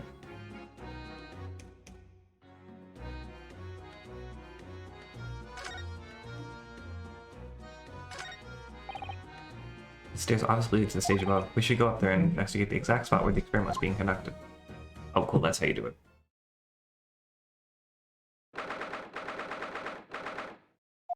Cool. So that's it, is it? The machine that blew up? Oh, it must have been a magnificent explosion, and I've seen my fair share. You've seen things like this before, you mean? Of course, Hurley's always doing experiments that end in a bang. In fact, in his own words, explosions are the very essence of chemistry, that and a failing grade. Ah, that might explain the smell of burning that frequently comes wafting up the stairs. One time, he made something that exploded with such force it took the roof off the building. I wish you'd been there to see it, Runo. It's hard to get excited about that, given that I now live in the roof. Well, anyway, that's enough about that. It's time to investigate.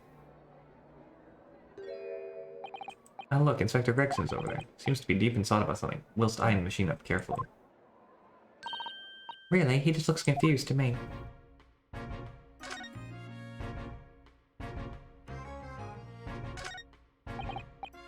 It ripped itself apart magnificently, didn't it? Magnificently and mercilessly. Someone stands in the middle of the machine to be disassembled and beamed through the air. Yes, beamed. Not blasted. That's the point. Yes, that part's crucial, really. Is something like that even possible, though, Iris? Oh, Bruno, I'm just a child. How should I know? Child when it suits you mean?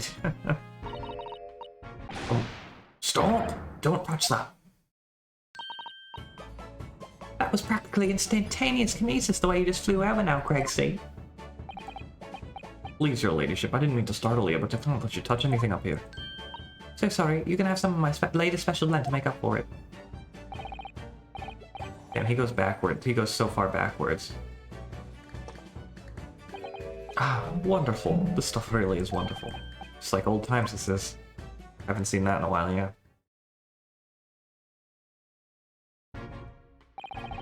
We're representing Professor Harebrained in court tomorrow, Inspector. We should be allowed to examine the scene. Ah, listen, Sunshine. Even I'm not allowed to touch anything up here. It's that blasted special dispensation for scientific equipment act to blame. It's driving me putty. You know, in the bathroom. Or in the washroom, I should say. Oh yes, that's special dispensation. The professor mentioned that too. More red tape's all we need. I don't know what the government thinks it's playing at sometimes. But we're allowed to just look, aren't we? Eh?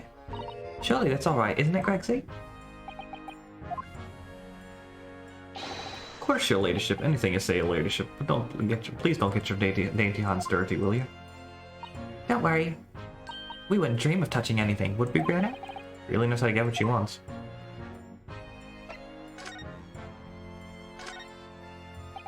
Using high voltage electricity to somehow disassemble a man's body, and then beam him across to the Crystal Tower. It's an extraordinary thing to attempt, especially in public. True. It was by far the most unusual of the experiments planned for the exhibition, mind. To be honest, I'm a bit surprised it was allowed. Carrying out such dangerous with so many spectators present, I mean. The government's doing everything it can to promote new science and technology at the moment. They're more worried about being ahead of the game than the odd spot of public safety infringements. If they can be the first to develop some new technology, it makes Britain the more powerful in the future, you see. Yes, I suppose that's true in a way. So the powers that be are placing a very heavy emphasis on scientists' rights at the moment. What about scientists' wrongs? What sort of rights? They're making it so that any theories the brains have remain their legal property, as it were, right through developing it into a practical idea and even going into production, which is the infuriating reasons us coppers aren't allowed to even touch this crime scene, because the new highfalutin special dispensation in Scientific Equipment Act forbids it. I see now. The only people with permission to investigate here are some brand new department at the Yard. The Forensic Investigation Team is called. We've been relegated to keeping guard. Forensic Investigation Team. Any old fool can see that this heap of scrap metal was a sham to begin with. Just because it's a scientific equipment on the paperwork, we can't do a flaming thing with it. Oh, Gregsy, he's very het up, isn't he? Remind me again, what's this new legal act that means we're not allowed to touch the scene here? I have it at me, Sunshine. It's the Special Dispensation for Scientific Equipment Act. SDSEA. Yes, I think Hurley mentioned that recently, with a real twinkle in his eyes, I remember. I'm sure he did, your ladyship, I'm sure he did. That's especially for this great exhibition it was. All scientists have to do is present their ideas to inventions to some suits in civil service, and if it gets rubber stamped, it's a guarantee of rights to maintain the invention's confidentiality. What does that really mean? Isn't it copyright? Think about it. Think of all the world-changing new inventions on display every day at this exhibition. Although good half of them are a load of cobblers, and if you ask me, put forward by shammers like yourself. Thanks for that. Oh, I love how absurd some of the inventions here are. It's so fun. Might be fun to you, but a member of the force has to be present at every single demonstration. Can you imagine it? Hang science, that's what I say. Hang science, that's what I say. Oh, I don't think so. That sounds like a dream job. You'd soon think otherwise after spending a day guarding all these shammers' bogus contraptions. If they're all bogus, how can anyone hope to demonstrate them? There'd be no point. Yeah, well, better the point, sadly. Sorry? Thanks to another of our government's bright ideas. A new theory or invention is deemed to show potential. The government hands out a research grant. Scientists get funding. Exactly. And that's what they're all after. All these shammers coming from far and wide to plug up Hyde Park. And who has to keep them safe, huh? Who has to smile politely and welcome them? Us coppers, that's who. You can see why I say it now, okay? Can't you? Hang science. Hang it. Oh, maybe I can see your point. Professor Harebrain. Apparently Professor Harebrain lives and works in Germany now conducting his research. That's right. Came back to Britain, especially for the Great Exhibition as I understand it. Probably after one of the government's research grants. Actually, we learned something else about the professor earlier today, about his time in further education. Turns out he was at university with someone we both know, Lord Van Zieks. Eh? What's that? That's news to me. But if Van Zieks mans the prosecution, then the accused. Then as the accused, the professor's fate is sealed, because the Reaper will get him in one way or another. Blimey, that man's beyond me. I don't know what goes on in that head of his. Talking to Van Zieks, the morning papers around the story of him being attacked. Read that? Oh yes, but Mr. Reaper is completely fine. Nothing to worry about. Yes, right. Glad to hear it. Still, the Reaper, huh? How long's that business gonna keep up, I wonder? They're really hamming it in about the Reaper. I mean, I'm fascinated by the man, but like, the victim of the case, this case, the inventor, Mr. Asman, he was another of the Reaper's victims, or so I heard. Lord Baroque Van Zieks is a top-class prosecutor, but even he can't push the right verdict through. Sometimes justice can't win. Yes, I've heard about jurors being bribed and evidence being falsified, and that's how the notion of the Reaper of the Bailey came about, isn't it? Obviously, Scotland Yard suspected Van Zieks initially. We all assumed he was taking matters into his own hands if he failed to seal the deal in court. Although the man himself denies that charge. Well, we've done a very thorough investigation, and the conclusion we've reached is that Lord Van Zieks is in no way related to the deaths of those people outside the courtroom. There's no question in my mind. I stake my reputation on it. If that's true, how do you explain it? All the defendants couldn't have just coincidentally died if no one killed them. I know that, but I can't explain it. It's a mystery after all, isn't it? The whole point of the Reaper. Professor Harebrain mentioned something else. Said at university, Lord Van Zieks was a different person. Easygoing and kind. You what? He said that it was after they both graduated that something happened to change the man. Do you have any idea what it was? No clue. Really? Look, I've got my hands full watching over this frustrating crime scene. Why don't you go and make a nuisance of yourself elsewhere, eh?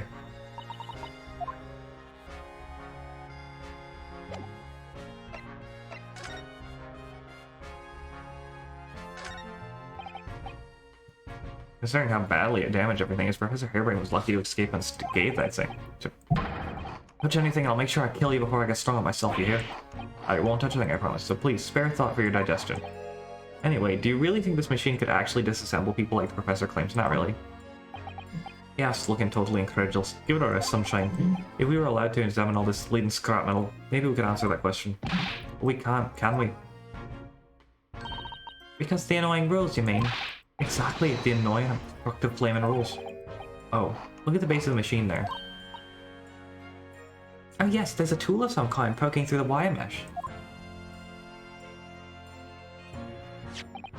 It's a screwdriver, I think. Oh, isn't it a lovely one? The handle is in the shape of a capital letter A. It is? Oh yes, you're right. For Asman? What's the matter with you? Don't touch anything, I said. Touch anything, I'll make sure I kill you before I get strung up myself, I said. Yes, I understand, sorry. I only touched it a teeny weeny bit. Greg, see, I'm very curious about the screwdriver, really very curious. Of course, your ladyship, you're so clever, your ladyship. Fancy spotting something like this. But I'm afraid I can't let you have it. But Runa found it first. I assure you I'll investigate it thoroughly. He's gone off with it. That was very mean. That was very mean, I'm afraid. Inspector Gregson is going to make a very clumsy and embarrassing mistake in that last installment now. Poor Gregsy. Oh man. And she said she would never do that. Right. Are you done here, Mr. Naruto? Sorry, isn't it about time we were leaving? Or rather, it is about time we were leaving. That lot are here now. That lot? That lot? The forensic investigation team. They'll be giving me the heave-ho in a minute too. Oh dear. Poor Gregsy. Here, have another cup of my special blend to cheer you up.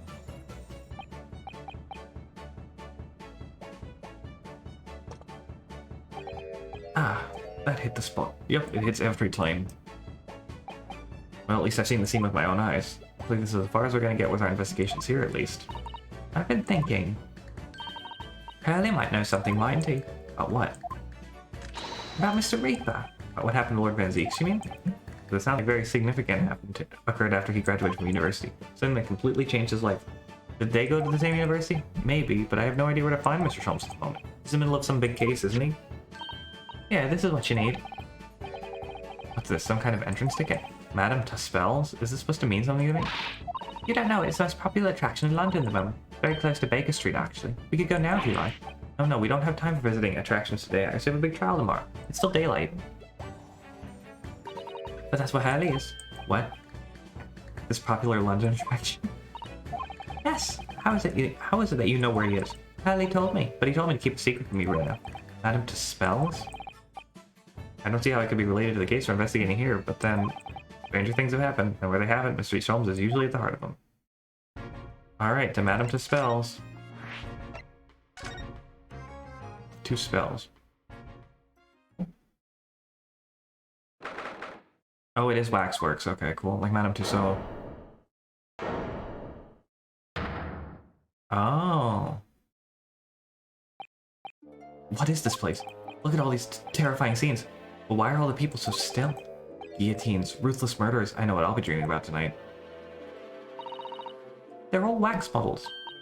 They're amazingly realistic, aren't they? What do you think, Bruno? Shocked? Oh, did it not? Yeah, no. It's a play on Madame Tussauds. What do you think, Bruno? Shocked?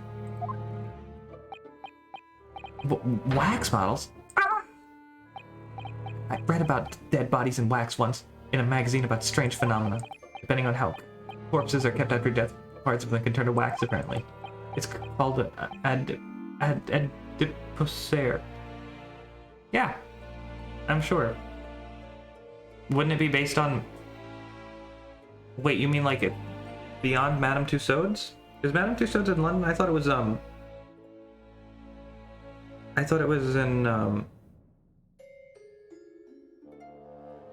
London, France.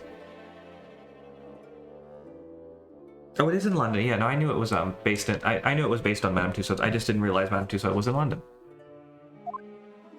Stop talking about creepy things like that, Bruno. You're scaring me. Anyway, adipocere doesn't form readily, you know. It's only a very specific. What now? I just remember something else I read in another magazine. An old lady, but maybe a witch, who used to pour molten wax over corpses and put them on display. None of the exhibits.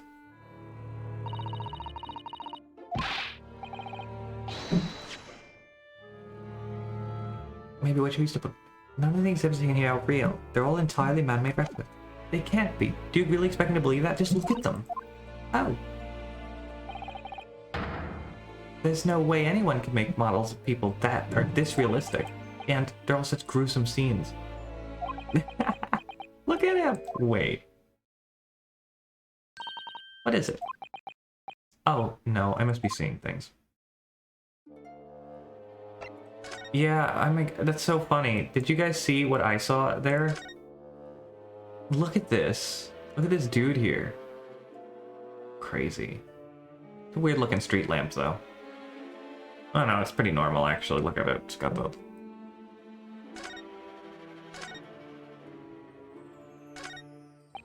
Is this some infamous murder? Yes, called Jane the Ripper. All her victims were young women. I knew it. You can tell by the way she's holding the knife. The sure sign of a murderer. Well, yes. What's the matter, Runa? I've worked it out. I know what she's doing. She's trying to fill that bathtub with blood so she can have a soak in her victim's gore. True, I'm sorry. Not according to the information about the exhibit on the little board there. Doesn't mention anything about the bathtub. Really? Sorry, I don't think it's significant. I still think it has to be there for a reason. Ryu is honestly so funny.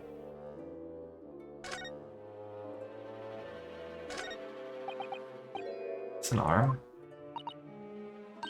It looks like an arm, doesn't it? Maybe one of the waxwork models is falling over.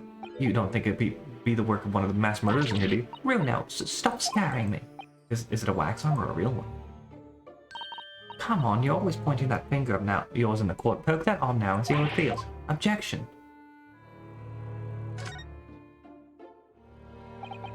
These models are so well made, I can't tell what's a waxwork and what's a real human.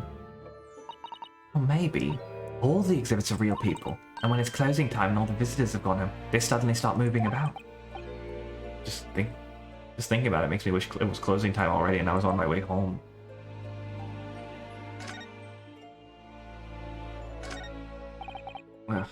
Is this an example of Western Suzigiri? Suzigiri? I don't know what that is. You know, when an unscrupulous samurai randomly attacks a passerby to test his sword? I still don't know, no. But actually, a waxwork samurai would probably be hugely popular. Did you model it, you think, Naruhodo? Doing that, the Suzigiri thing you mentioned? Well, I do have a sword, but I have no intention of testing it, how sharp it is on a human subject, for now at least. Oh, that's a funny place for a little ladder. What is it? Is something wrong? No, it's just that in Japanese we have a totally word for a ladder that folds in half like that. We do in English too, you know. It's a step ladder. Or just steps. But be careful of making assumptions about other cultures, Bruno. That's how wars are started. I didn't realize step ladders were an international point of contention, but the writer makes an astute point.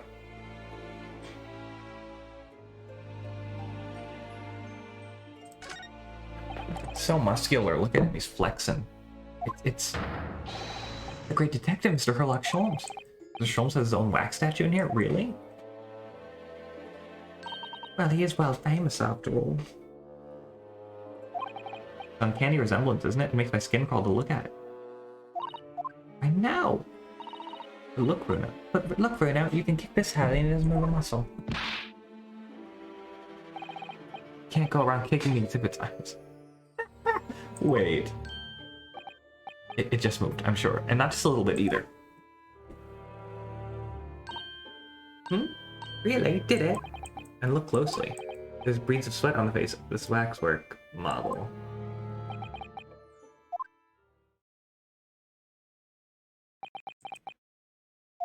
Shall we move on, Iris? Over there, look, there's a great murder scene to enjoy. Much more kidding. He has a hold it? Oh, that's right. I think I knew that. My dear fellow, I take exception to you recoiling in such a manner, as if you've seen something truly abhorrent. Mr. Sholmes! I knew it. Iris, what possessed you? I strictly forbade you from divulging my temporary waxwork secret to Mr. Naruhodo. Temporary waxwork? What do you mean? And that kick, could you not have exercised a little more restraint? You winded me. But Rena has something I need to ask you. Ah, a question. And I thought you'd probably be getting bored too. So here we are. Well, I can't deny that your timing was impeccable. I made 2 minutes more being stationary like that. My great brain, upon which all my secrets had been built, success has been built, would have turned to wax. Thank goodness we arrived in time. Indeed, in many ways, the pair of you just saved the world from an unimaginable loss. Oh, Harley, you do like to talk nonsense, don't you? But know something, it's true. About Lord Van Zieks and what's happened in the past to change him. Now that you're here, let's take our time. How can I be of assistance? Well, you're in luck. I'm suddenly quite taken with the idea of conversing. Oh, well, actually, I'm quite in a hurry. And if my eyes don't deceive me, I believe something is afoot within the walls of this very museum. A most fascinating case, if I'm not mistaken. Really? Moreover, I have a strong suspicion that is related to the matter about which you come to me now. But how could it be? We shall speak again presently, my dear fellow, but for now I must return to my work. What? Back to being a temporary waxwork exhibit?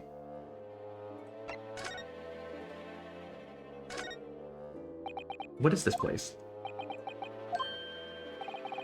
Madame Tuspels came to London from France 3 years ago, I understand. Since she opened this little waxwork museum last year, it's enjoyed great popularity in London. There are museums like this in Japan too, but these displays are something else. I mean, they aren't made from actual real people, are they? The extreme realism of these waxwork models is a particular secret of the Tuspels family, they say. They earned renown during the French Revolution for waxworks of victims of the guillotine. Unless that sounds grim. The gruesome scenes portrayed such realism within the expressions of the faces of the condemned. Apparently, the sculptors would make the models directly from the corpses right there at the site of the execution. That really turns my stomach. That's just one of several legends about the Tuspel's family. Whether there's any truth to it, I couldn't say. But anyway, this museum houses models of famous people from all over the globe. Nevertheless, the most popular area of the museum by quite some margin is this House of Horrors. House of Horrors? Of course, visitor numbers are dwindling now as a result of the Great Exhibition, but people usually flock here to see the exhibits of some of London's most vile criminals and their gruesome work. Naturally, the most of the miscreants portrayed here were sent to the galleys. So they're even stiffer now than the models of them. Have you heard of poor taste? My dear fellow, the public live for poor taste. They yearn to be shocked. Though the hideous exhibits in here are... They're all portrayals of real events that actually took place. Is it just me, or did the temperature in here seem to drop? Anyway, I advise you not to think too deeply about what you see here. Oh, he's back doing a waxwork, is he? What do you mean by a temporary waxwork, Mr. Sholmes? Exactly what you see. I'm part of the exhibit here, catching these criminals in the act. Catching them? Every half an hour, I home in on a different killer in one of these displays and adopt a new pose to ensnare him. When members of the public come for a closer look, I offer them my hand to shake. For a shilling, I'll happily allow them to take a photograph with us. Us? Does that mean him and the waxwork murderers in here? But why, Mr. Sholmes? My dear fellow, isn't it obvious? I need money. For the money. He really roared at me there. Very fitting for the House of Horrors. As it stands, I may struggle to pay this month's rent, and I have the ravenous iris to consider. Ravenous? Oh, Hurley, I'm so hungry. If push comes to shove, I shall have to ask you to do your part, your bit, Mr. Naruhodo. What are you threatening to rope me into now? So, with that in mind, how about a photograph? Special treat, you may have your pick of the murderers and scoundrels in here. The choice is yours. Maybe some other time. Remember, Mr. Naruhodo, ignore me at your peril. Back to being a waxwork again. Is it just me, or did his final remark there sound a lot like a curse? Love this guy. Well, what does he like to ask me then? Actually, it's about Lord Van Zieks. Our friend Mr. Rizzo, how did you find him? Well, I trust. And so I filmed Mr. Sholmes in about everything I learned. About Lord Van Zieks, about Professor Harebrained, and about the strange coincidence that they've been at university together.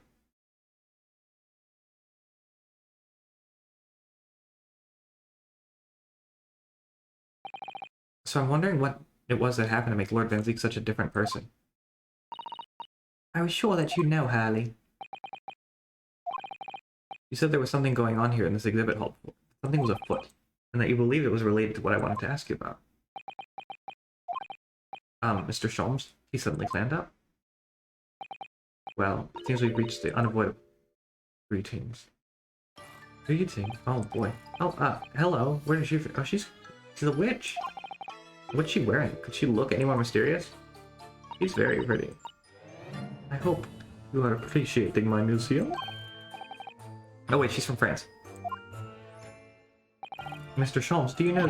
Not again. My apologies. My apologies. I am Esmeralda Tuspels. This is... Bonjour. My apologies. I am Esmeralda Tuspels. This is my museum. This is my museum of artwork. What? You're the Madame Tuspels? Bien sûr. So only 26 years young, I might add. Oh, she's so pretty. Oh my god, she's hot.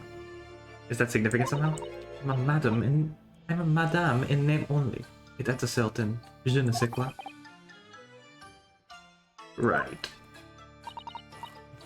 Firstly, I must apologize for my waxwork. Or rather, one waxwork in particular. Mr. Sholmes. Amber Girl, I was led to believe that he was a great detective, but he seems unable to settle. Next time we move from your designated exhibit, there will be toil and trouble.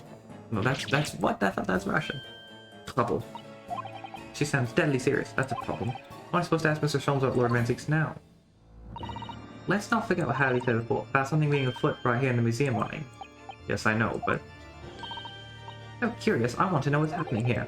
Have we got enough on our plate already? Oh boy, more. Did you make all these waxworks, Madame Tussauds? Oui, I did. I'm the third generation of waxwork artisans, you know. Gosh! It was my grandmother who began the tradition in my family. Her fortunes were shackled, living through the turbulent times of the French Revolution as she did. So that is when she acquired the savoir-faire that leads to the astonishing lifelikeness. All these waxworks really do look as though they're alive. In fact, they look more alive than Harry.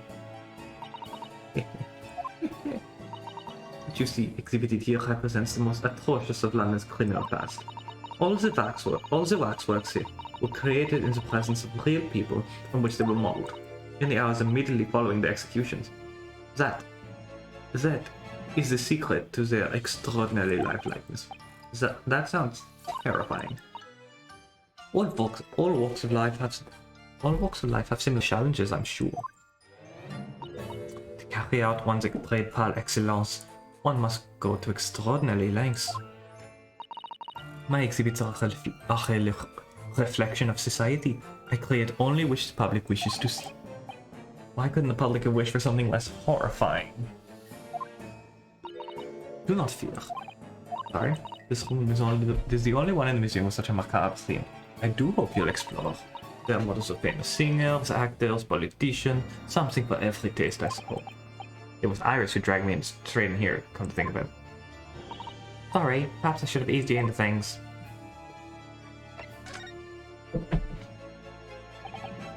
What's the situation with that? My temporary waxwork model? He approached me some days ago, you see, with a business proposal. Oh, what sort of proposal? My dear madam, what these sparse exhibits need is the addition of a world-famous great detective. She's so pretty. I can't. I need an emote of her, I think, actually. That'd be fun.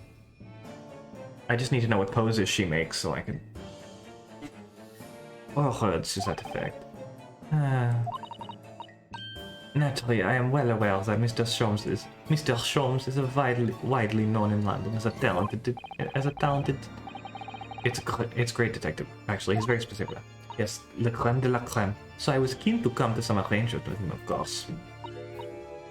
But sadly, we were unable to agree terms.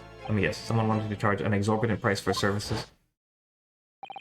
For a mere £500, I will dive into your cauldron of wax this very moment.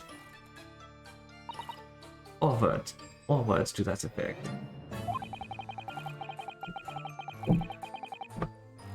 Mr. Sholmes might have overdone it slightly with the sales pitch.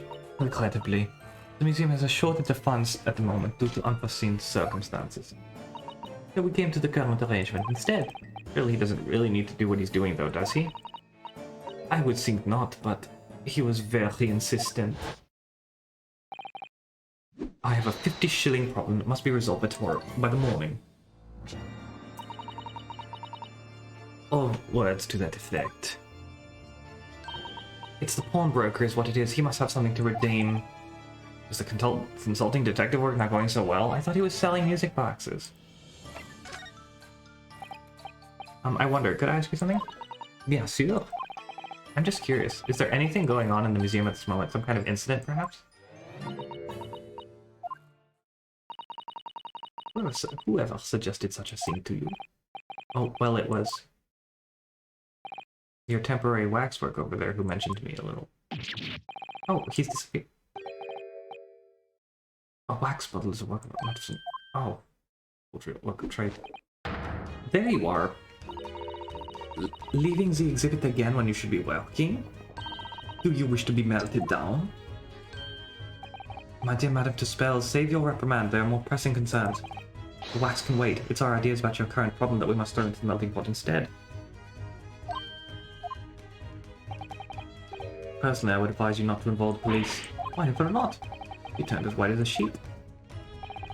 Because you have at your disposal a great detective, whose service use may be employed for a mere 50 shillings. So please be aware that I prefer... No, I insist upon payment in advance. Very well. Let us see if the great detective is able to live up to his name, shall we? Oh boy, a dance of deduction now. Oh no. Before I engage my analytical processes, I must ask you to clarify something. What, pray, is behind the curtain? That is the two-spell special exhibit. There is an extra doubt to see it. Ah, the special exhibit in the House of Horrors must depict a serial killer then, I presume. Would you be so kind as to draw back the curtain, I wonder? Ah, absolument no. There is nothing amiss behind there. Nothing amiss, madame? Madame? What about the arm protruding ominously from under the curtain? Ah! I strongly encourage you to allow me to see what lies beyond before the situation worsens. Yes, very well. I will draw back the curtain, but only a soupçon.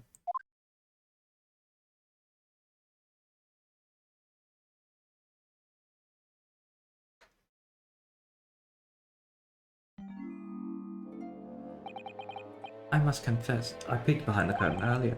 The two spells special exhibit is a very bleak graveyard scene indeed. And it's almost surprisingly, the waxwork killer one would expect is nowhere to be seen. What does strike one, however?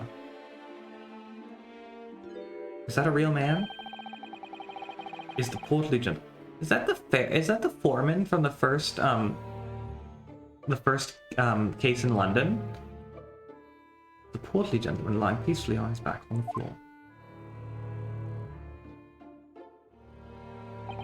Well then perhaps Mr. Sholmes. That man on the floor is the ruthless killer himself? I'm afraid not, my dear fellow. He's a perfectly ordinary London gentleman, not even a waxwork, in fact. What? As skillfully made as these waxworks are, they are always distinguishable from real humans. So allow me to present my two conclusions. The first is that a sizable business transaction has been taking place in the special exhibit. Why would you say that? Oh, she's so pretty. She is gorgeous. I cannot, you guys. And the second is that the aforementioned transaction is linked to a very serious crime.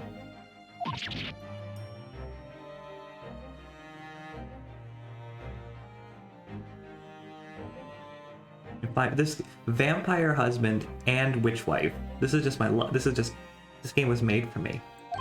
Ah, she looks as pale as candle wax. I don't understand. So, Madame Tuspel, as you've agreed to my fee, you shall now have the pleasure of seeing this famously great detective and temporary exhibit at work.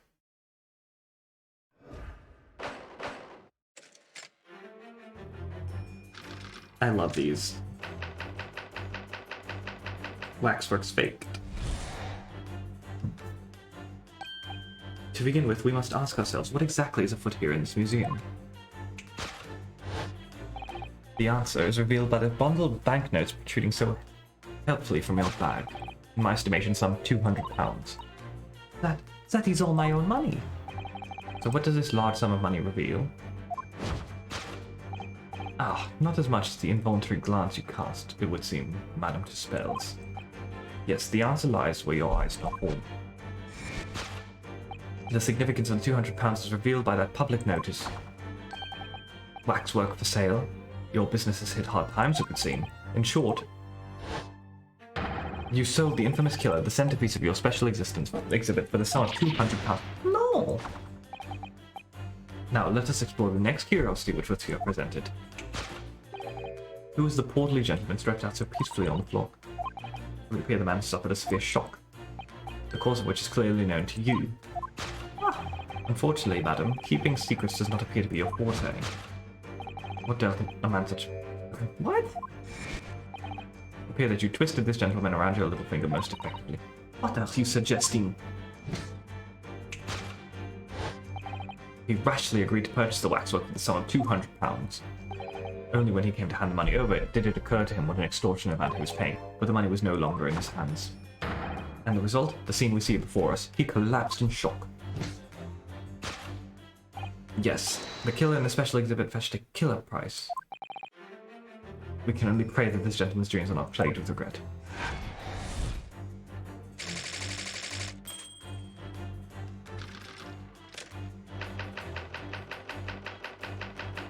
The location of the ringmaster's head? The question that arises then is what has become of the waxwork that changed hands? Let us consider that problem for a moment. You cannot possibly... What immediately strikes me about this conundrum is this young man standing over here.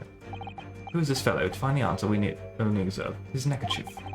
Such is worn by the policeman as a secret sign to fellow members of the force that a crime is being perpetrated. Yes, this young man is an undercover policeman currently investigating this museum. I know him well, in fact, it's Sergeant John Clay. What are you talking about? This man's quite a celebrity. He received triple accolades at this last year's policing awards. What? Next, we turn our attention to the old man sat before him with a particularly unsightly visage. I've been watching closely, and he hasn't moved a muscle. Almost, in fact, as if he were waxwork. Ah, but you... Your reaction only confirms my suspicions, madam. I noticed it once, of course. Observe. The telltale sign that instantly proves whether or not this old man's waxwork is the obvious price tag. 3 pence, a tragically low price, you might say, though perhaps the going rate for aging waxworks riddled with cracks. And yet you sold it to the portly gentleman for an exorbitant £200. The sort of plucky behaviour that's so to attract the attention of Scotland Yard. Isn't that so, madam? I do not... Yes, the waxwork you sold has already been seized by the police and remains in their custody as we speak. The old man must be... What's up, Scott? Thank you so much for the raid. Spencer's hit different. Spencer's like the store? Thank you so much for the resub. I really appreciate it. Oh, 32 months. Holy crap, dude, you're incredible. Hashtag Spencer's hit different purple 180 listen hashtag Spencer's hit different Like the purple store. 180 listen hashtag Spencer's hit different purple 180 listen hashtag Spencer's hit different purple 180 listen. Thank you so much. What? Thank you for the... Okay, Coach, good to see you. Anonymous Gifter, thank you so much for giving that stuff. To Flargra, you're so sweet. Thank you, whoever you are. I really appreciate it. You are just in time to meet Witch Wife, actually. No, it's okay. I think it's funny. That's why I do it. We're meant to fly in the and touch the sky. What the fuck? A hype train? Not now. No way. No how. No sir. It's crazy. That old man must be reunited with his grave in the special exhibit and on a moment too soon. I will warn you, though, that I am playing the third case of the second Great Ace Attorney game, so if you don't want to be spoiled, this is your chance to, you know, adios. PNG 2 turned out so good, didn't it? I love it so much. Oh, they had to put him back in his normal clothes. Covered already. I don't think so. This thus concludes Herlock Sholmes' great deduction of this horrifying puzzle. So, okay, so with the countermeasures, real quick. So I realized very quickly that they are in violation of No Nagito November. So I am not sure if I can play them. Oh, and thank you for giving that stuff to Ager's Aiden. I don't know if I said that. So I don't know what to do. I guess we can't have countermeasures.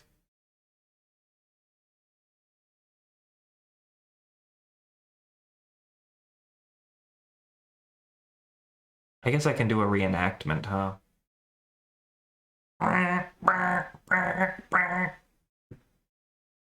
Wake me up inside.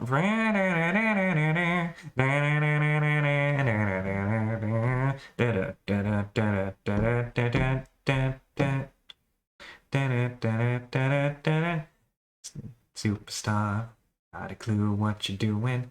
Oh.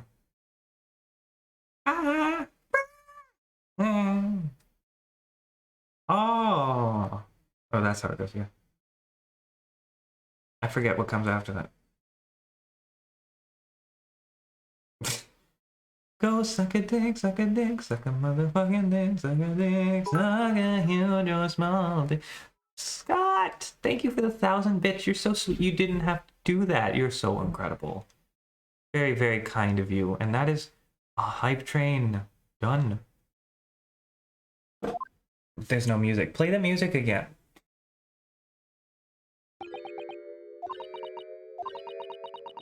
This is Witch Wife. We've just met her, and I love her so much.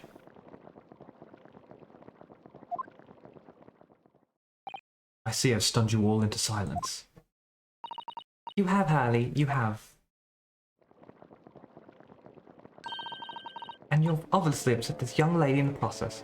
Her cauldron looks awfully hot. If I could bring up 1 point, Mr. Sholmes. Ah, the notorious Naruhodo 1 point. I'm all ears, my dear fellow. According to your deduction then, the special exhibit featured this old policeman. So that would mean that he's the particularly ruthless murderer, wouldn't it? The killer policeman, Otomo.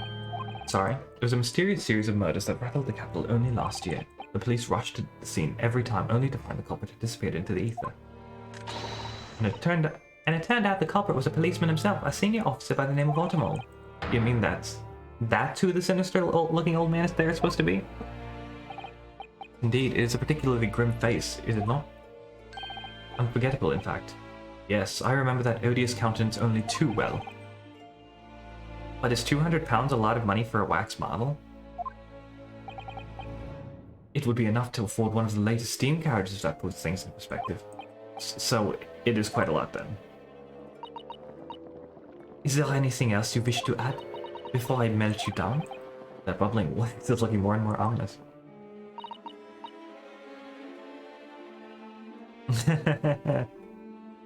It's amazing how I can't remember how my own countermeasures go towards the end there. Thank you for the clip aid. The smell of all that molten wax is starting to worry me. Mr. Sholmes did more or less accuse her to her face, so I think I might have to call on your assistance here, Iris, if that's alright. Make some minor corrections for the great detective's great deductions. Of course it's alright. We'll see that thing straight. Well, let's get started then, shall we? Before Madame Tuspel's vents for anger. Just was what I was waiting to hear. Yeah, I got the part. Has anyone died yet? Yeah, someone died. Well, what's his name? The dude, Odie Asman died?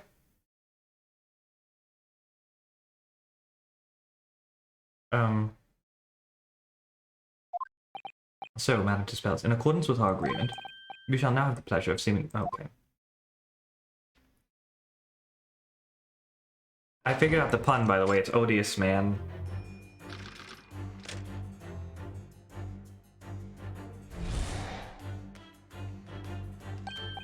To begin with, we must ask ourselves what exactly is afoot here in this museum.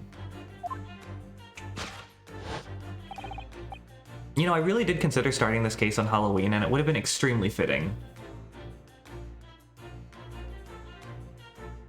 What is foot? Yeah, the banknotes.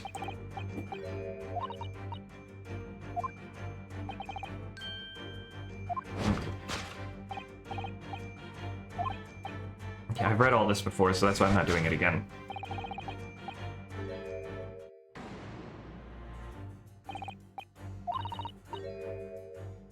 But I'm not sure she's selling for waxworks, even for £200. Oh? You must pour her heart and soul into making them, don't you think? Over and above the wax.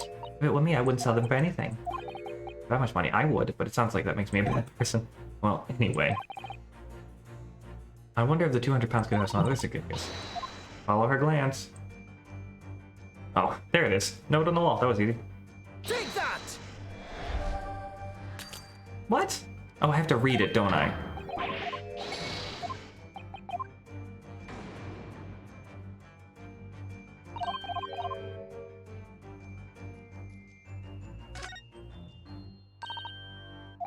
Oh yes, let's see.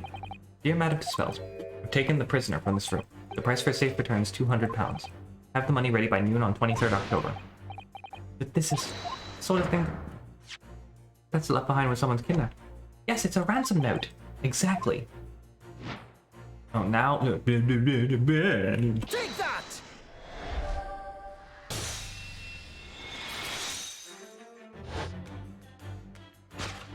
The significance of the £200 is revealed by that ransom note.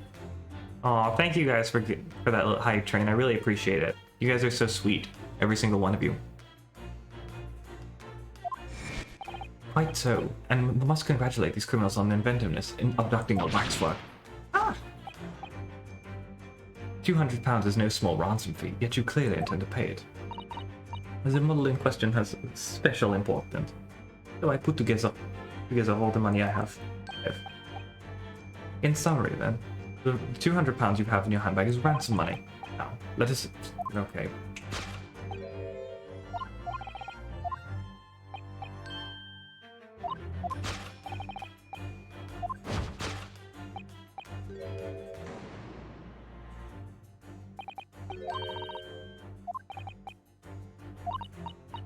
Alright, let's see. What did it? Oh my, what the hell?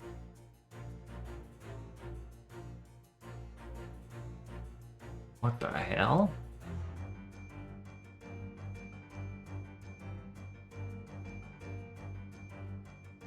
What is the...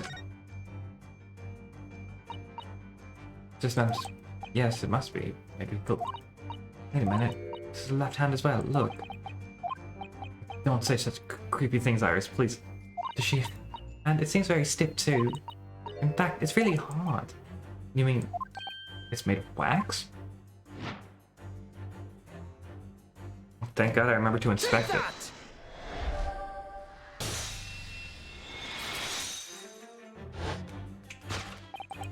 What dealt the man such a shocking blow was, of course, the wax working. Also, for anybody who's wondering, I have the costumes on for this case, so that's why.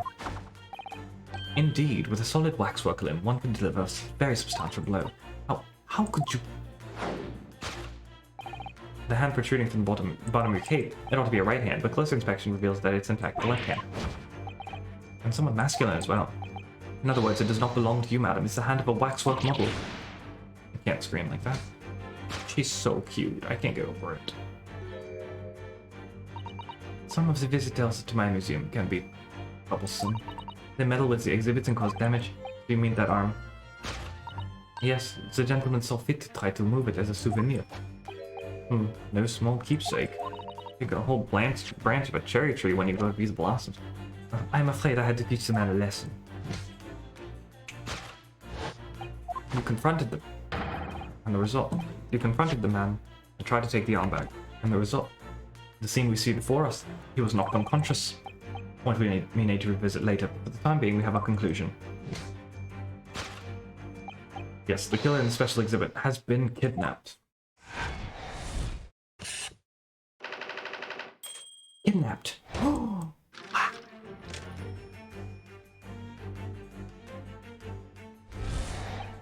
Question alright. Okay.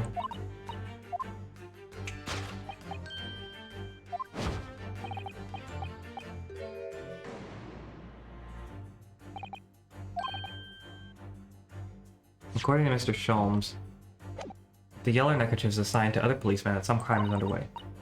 A way of communicating with his colleagues without revealing his identity, yes. It's like a secret that's closely guarded by Scotland Yard. Scotland Yard. Mr. Sholmes didn't hesitate to give away.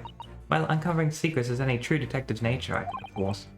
Right. Anyway, judging from Madame Tuspel's reaction to Mr. Sholmes' deduction, I think perhaps we might not have identified the man quite correctly.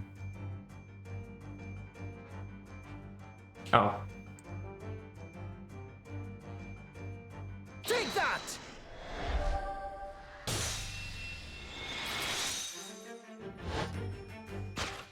Who is this fellow? To find the answer, we need only observe his shoulder stuff.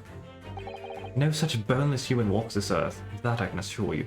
Only pizzas. In other words, the man standing here, the young Sergeant John Clay, is in fact, defying all odds, a waxwork model. I seem to remember it was you who concluded he was a real person in the first place, Mr. Sholmes. He has become quite a celebrity in London, with being the winner of no less than 3 Policing Awards this year. I simply had to make a model of the man. As a man. Naturally, what other explanation could there be? And it was this detective's arm that was pulled off by the man on the floor in the special exhibit, wasn't it? Next, we turn our attention to the old man sat before him with particularly unsightly visual.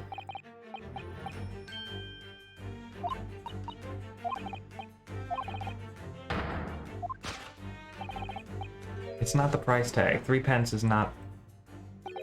The policeman called Ottermole, was it? Was he well known? It was all over the papers last year, but I can't say I know what he looks like. Very low price though. 3 pence isn't that much money. Only enough for a few measly hours of gas in Mr. Garridub's delightful lodgings, in fact. Oh, throwback there. So this is a special killer taken from the special exhibit, is it? The waxwork. This is a long investigation. Holy crap.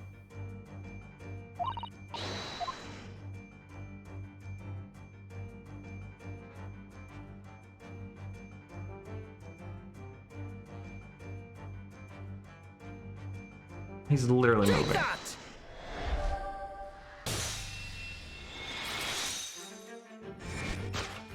The telltale sign that instantly proves that it's not the witch. That's where I am.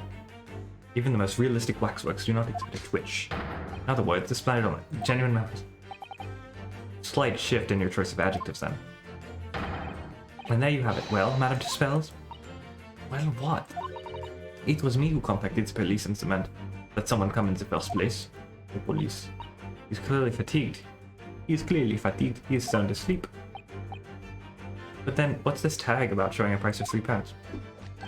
No doubt the price tag of the muffler, which the old Bobby purchased recently in the local market. And I presume you've observed the scarf pattern around his arm. Does that not strike you? Yeah, the secret sign. Of course. Oh my. Because, as you know, there has been just such criminal activity happening here, as you deduced from the very beginning, detective. So it would seem that we finally arrived at the truth.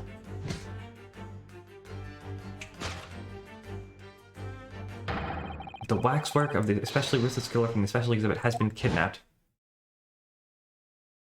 And Scotland Yard are already investigating.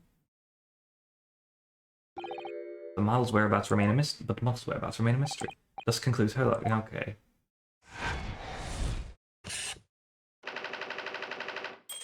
I'm glad that we were able to deduce that we have no idea where it is.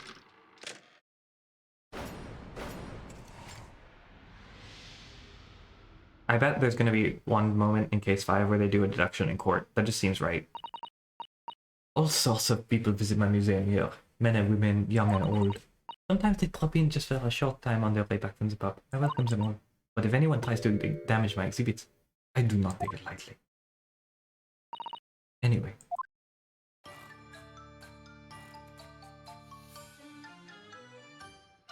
Date me? Your great deduction was even more enchanting than I had been led to believe. It was a pleasure, my dear madam. I'm gratified you enjoyed the spectacle. And as for your rough customer, I have no doubt he'll regain consciousness shortly and return home. What concerns me more is the waxwork on the special display, if it was indeed genuinely abducted. Yes, tragically it was. Then I would ask you to count us the event. I can't. I need to take a break. As much detail as possible, please. Very well. But after I've told you what I know, I must insist that you return to your work.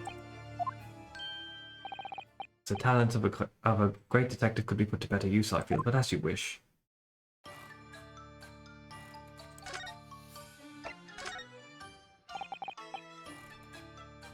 It was more about it was some days ago now. When I came here one morning, I immediately noticed that a waxwork was missing from the special exhibit here. It is your most prominent display, so that's why the curtains were closed. And I found the ransom note in its place. Culprit must have broken in during the night and taken it then. So this waxwork that was stolen, it was a model of some horrible criminal, I suppose? Don't tell me. No way. Odie Asman. Killer who left him the professor. Oh, no, never. The killer who left him a profound scar on society than any other, I would say the professor. Not a name I've heard of. So, Mr. Naruhodo, it seems the circle is complete. Sorry? The professor case happened at around the time I was born, didn't it? Indeed it did, Iris. 10 years ago, a series of murders that were... 10 years ago? Yes, at exactly the time. That Baroque Van Zieks graduated from university, in fact. What? Surely he's not saying. So the big event that changed Mr. Reaper's life? As you've surmised, it was the professor case. I'm guessing the professor was his, like, Japanese friend. Who was this professor, then? God, this is getting intense. It was a series of gruesome murders that had all of London gripped in terror a decade ago. After 5 victims were killed, the man was arrested and put to death. And now he's immortalized here in wax for all Londoners to admire and enjoy. Though, of course, he happens to be absent at present on account of the abduction. But I don't understand. How's all this related to Lord Van Zieks? You must first understand, my dear fellow, why it is that the professor earned such infamy. It was due to the victims he chose, some of Whitehall's finest. What do you mean, Hurley? Those murdered by the professor were some of the highest members of the British aristocracy, members of the nobility, even royalty. It sent shockwaves through the country's administration. Members of the... Ah, wait, of course. What Professor Harebrained said. Lord Van Zieks is from a family with noble blood. Gosh! It was the 5th victim that led to the Professor's arrest. The last of the killer's prey was a young noble by the name of... Clint Van Zieks. Oh, I don't believe it. Van Zieks? I'm sure you can piece together the rest for yourself. In the wake of his older brother's murder, the young Brock pursued a career as a prosecutor, and eventually became the Reaper we know today. I had no idea Lord Van Zieks had such a tragic past. Wow. Well, I'm afraid that's all I can say on the matter, for the time being at least. After all, I have work to do. As a waxwork exhibit. Why this music? I am afraid I shall have to excuse myself as well. Oh yes, of course. It's been a pleasure, thank you.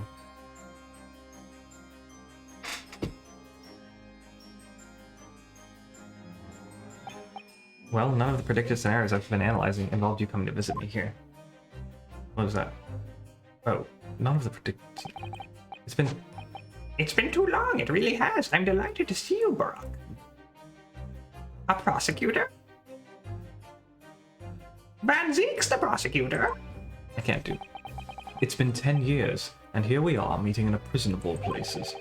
I can't forgive myself for what happened to Mr. Asman. I just can't. I still can't believe it could happen. Tomorrow the court will decide. Yes, I have a young Eastern man acting for my defense. He seems reliable enough, though. It was an accident, a terrible accident. He assures me he can prove it. I must warn you. Oh, I know. I've heard already. You're going to be prosecuting, aren't you? Yes. Since I returned to England, I've heard lots of stories. Brock, are you really... What? Never mind. I know that you have my best interests at heart. My friend is on trial. I wouldn't entrust it to anybody else. Of course, I fully understand. Thank you, Brock. Until tomorrow, then. I'll see you in court. He's got a heart. I don't know what's gonna happen, though. Is he, like... I don't know what the deal is with them. Like, is he gonna try and get him found guilty? I don't think he's gonna try and lose the case on purpose.